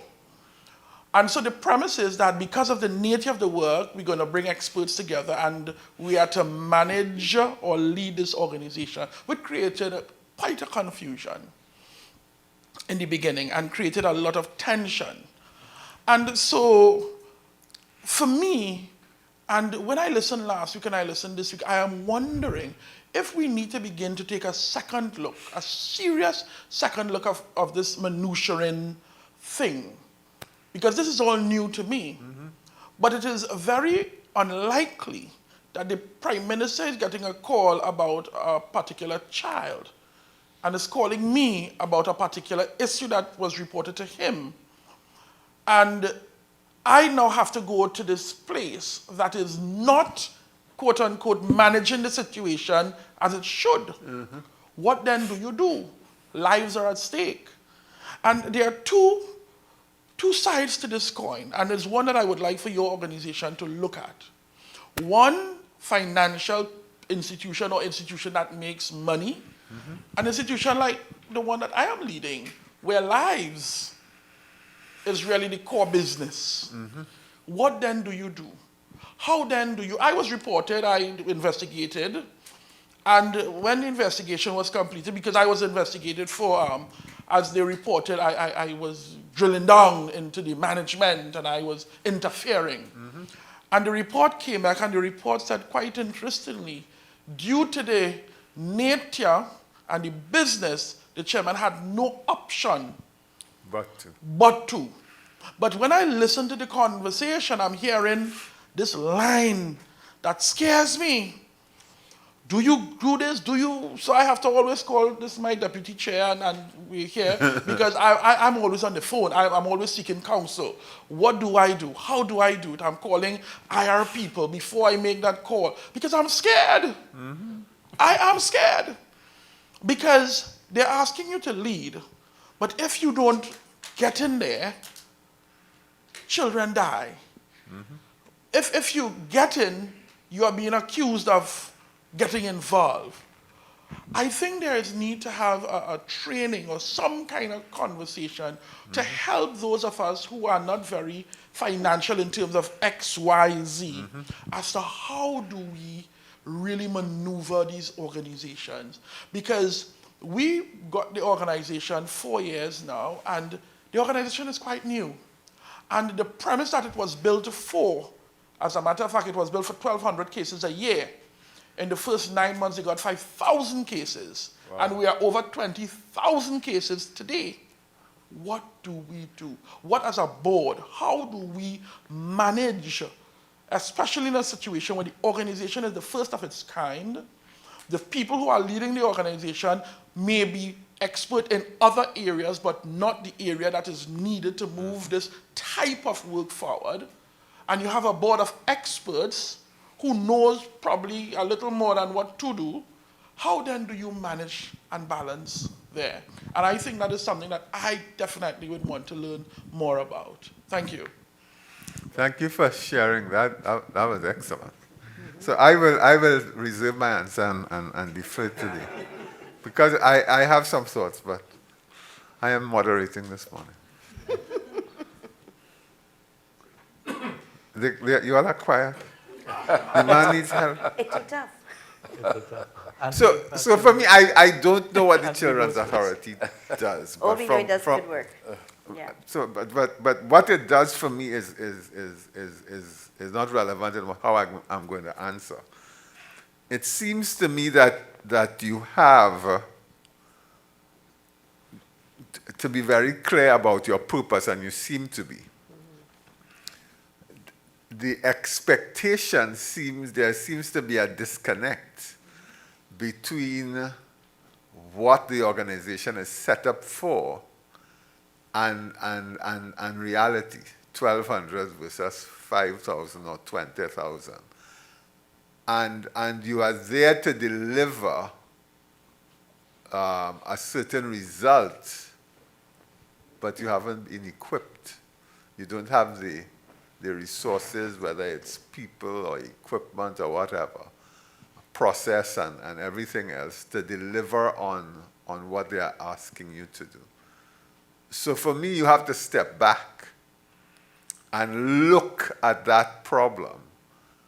And with, I don't know if you have a management team that has people that work for them, that have to provide the services you're talking about.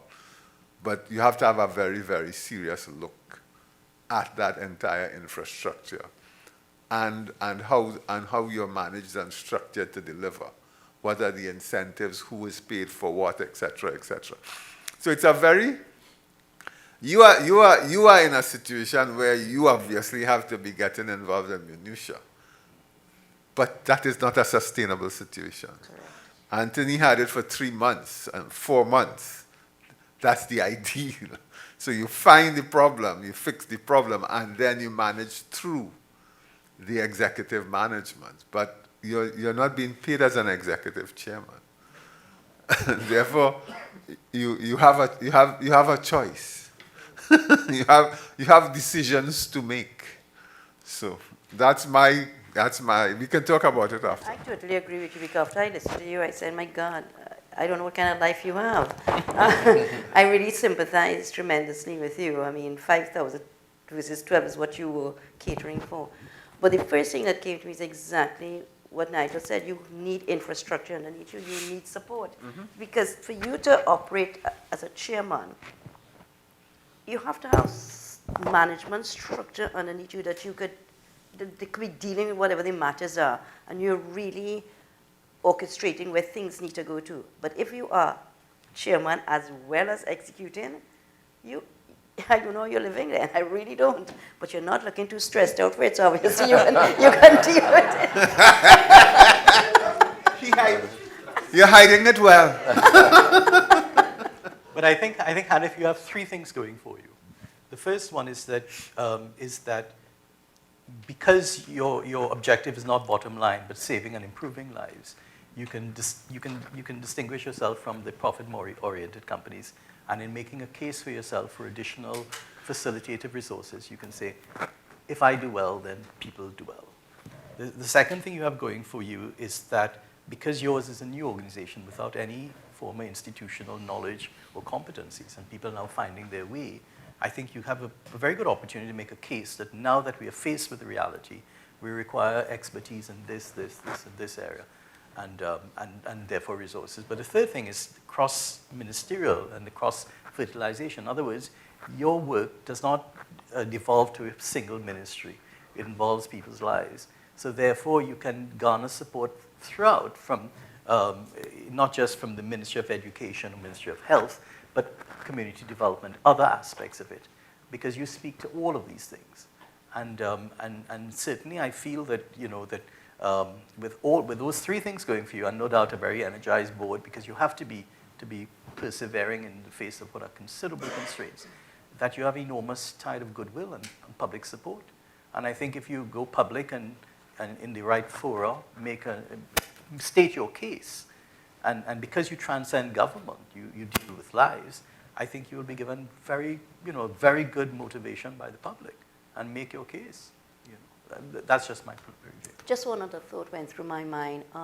Surely they have children's authorities in other parts of the world, right? And therefore that should go for whoever is the best example. And what is the structure there? What is required? What is the numbers telling you? I think, so you don't have to figure it out too much. It's there somewhere. Get to know somebody there and get the expertise. So therefore, you know what your structure should look like based on the number of cases that you're getting. If I could just jump in with you. You're quite right coming in, because this is what I do. This is what I live. And living in America, I work child protection, and this is what I do. So what we have done as a board is restructure the organization and send that for approval, because the existing, it just was not feasible. There was no thought of experts within the organization, and there were 1 billion consultants. I have never seen the consultant salaries were more collectively than, and I said that cannot be sustainable. And if you need consultant for every department, something is wrong. And so now we have broken up the agency in certain ways, and we have restructured because of the very said thing.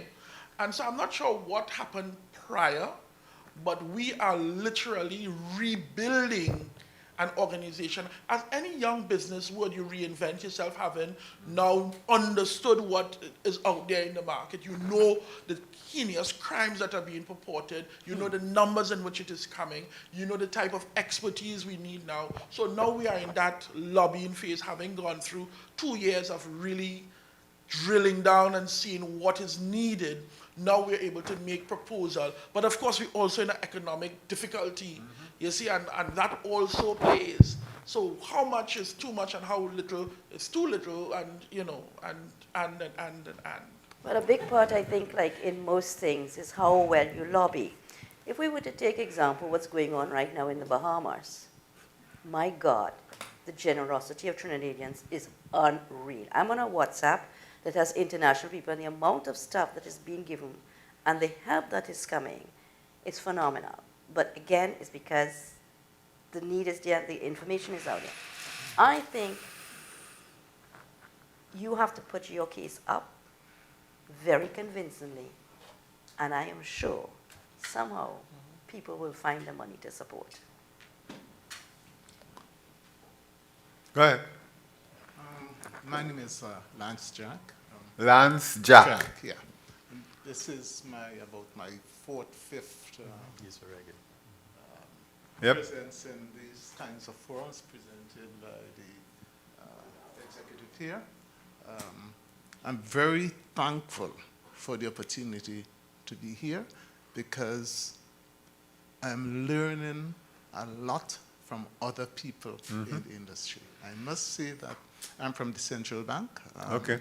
I am from Tobago, and this happens to be maybe because of coming to these forums, but I'm on my second term at the Central Bank. What fascinated me here today in particular, I could talk about everything everybody else said, but I won't repeat that. Is to Mr. Smart. And maybe because we come from the same type of industry, but he reminds me quite a lot of my present chairman, Mr. Hillier.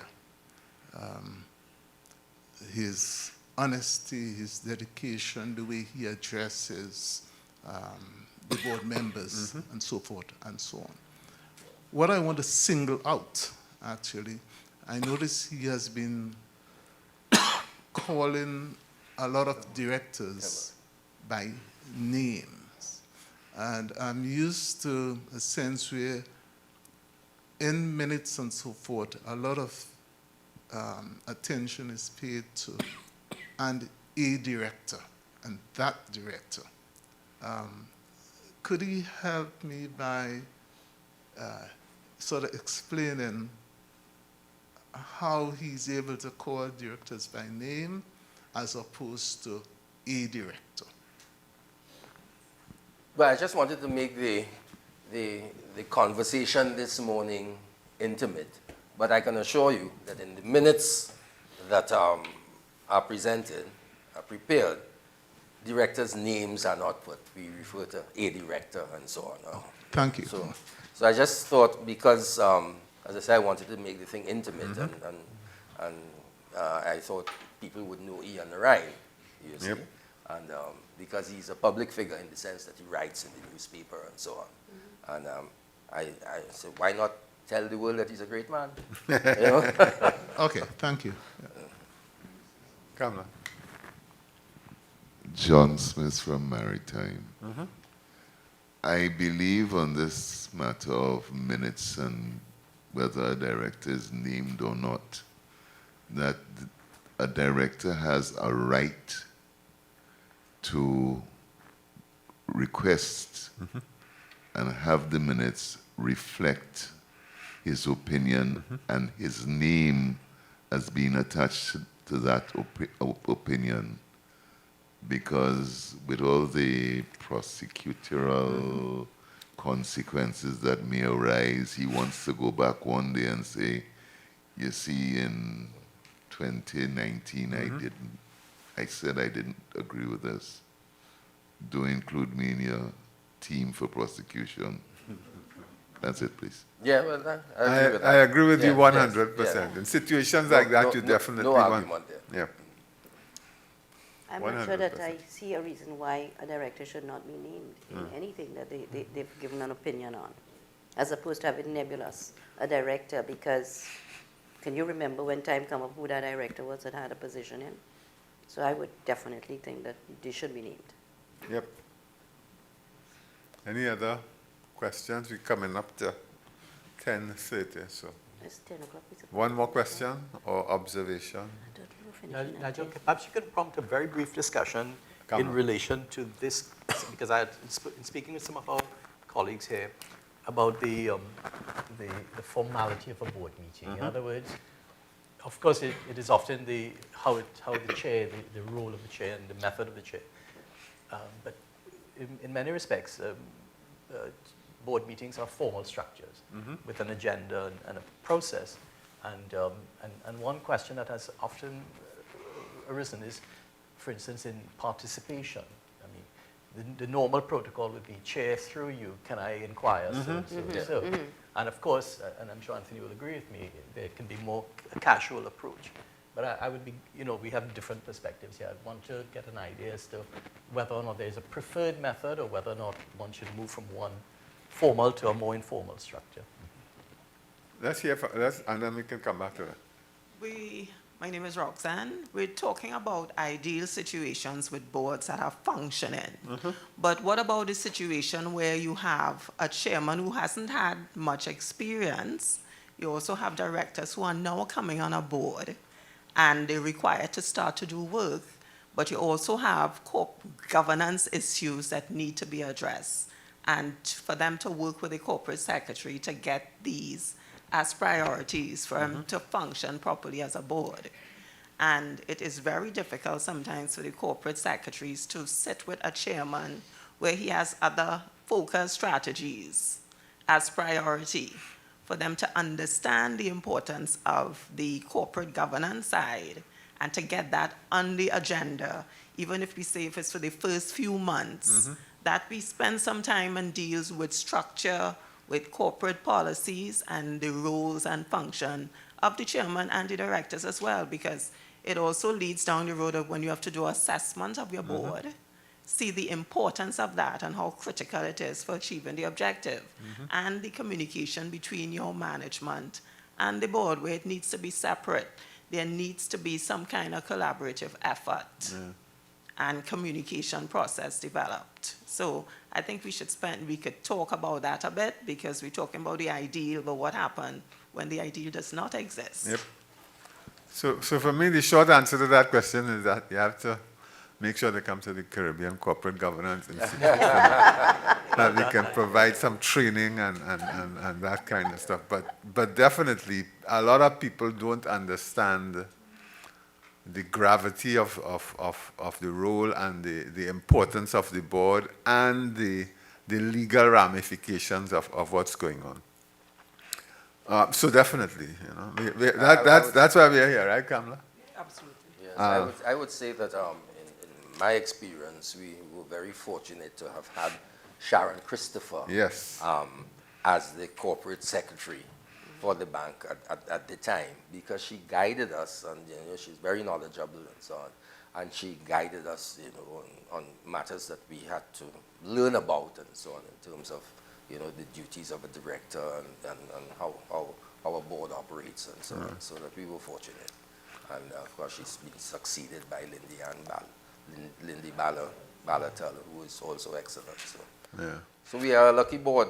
I have also been very fortunate in the But board. I think just generally, for people to really take this position, important, there is so much liability that attaches to directors.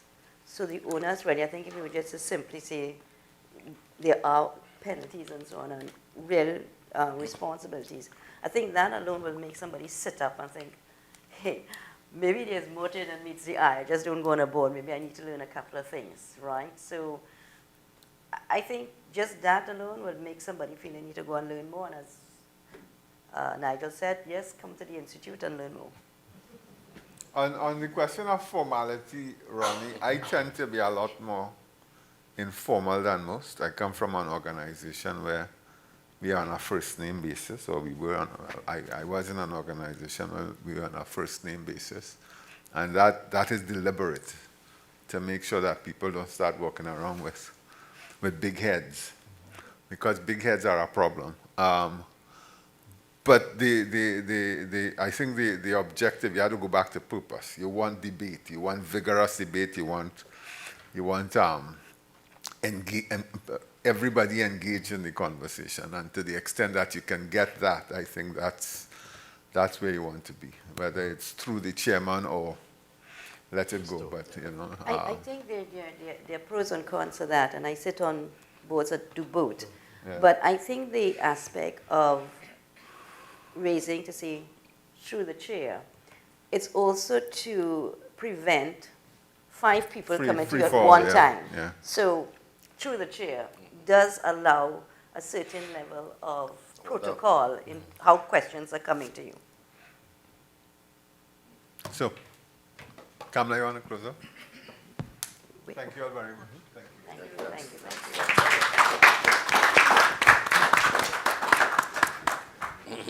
Yes, thank you all so much for a really, really great session. This has been truly invaluable. So I want to say a very sincere thank you to Mr. Smart, to Angela, to Ronnie. So you see, I'm going from being formal and informal as well, right? To Nigel as well. And I really want to thank everyone who really has contributed to this. One of the things that really helps us set apart how we function is the fact that these discussions have really been so frank so open, so very realistic and practical in terms of, what we are dealing with, our challenges in our corporate governance landscape. And, I really want to promote that we continue that way, because that is what really gives value. So it's not just lip service, it's not just saying the right thing, but let's deal with issues head on. So I want to thank everyone, who would have helped and contributed to today's session, not just today's session, but all the various breakfast sessions that we've had and workshops and so, because this is never a single effort. This is all of us who really contribute in many different ways to help make something a success. So for everyone who have contributed, I say thank you so much, including those of you who took the time to come this morning. All right, so I know it's a half hour past the time we had said the panel discussion would be over, but we were all getting so much value out of it. And I thank Hyatt, because they're usually also very accommodating of us when we go over time as well. All right, so thank you all very much, and you'd be hearing from us again very soon.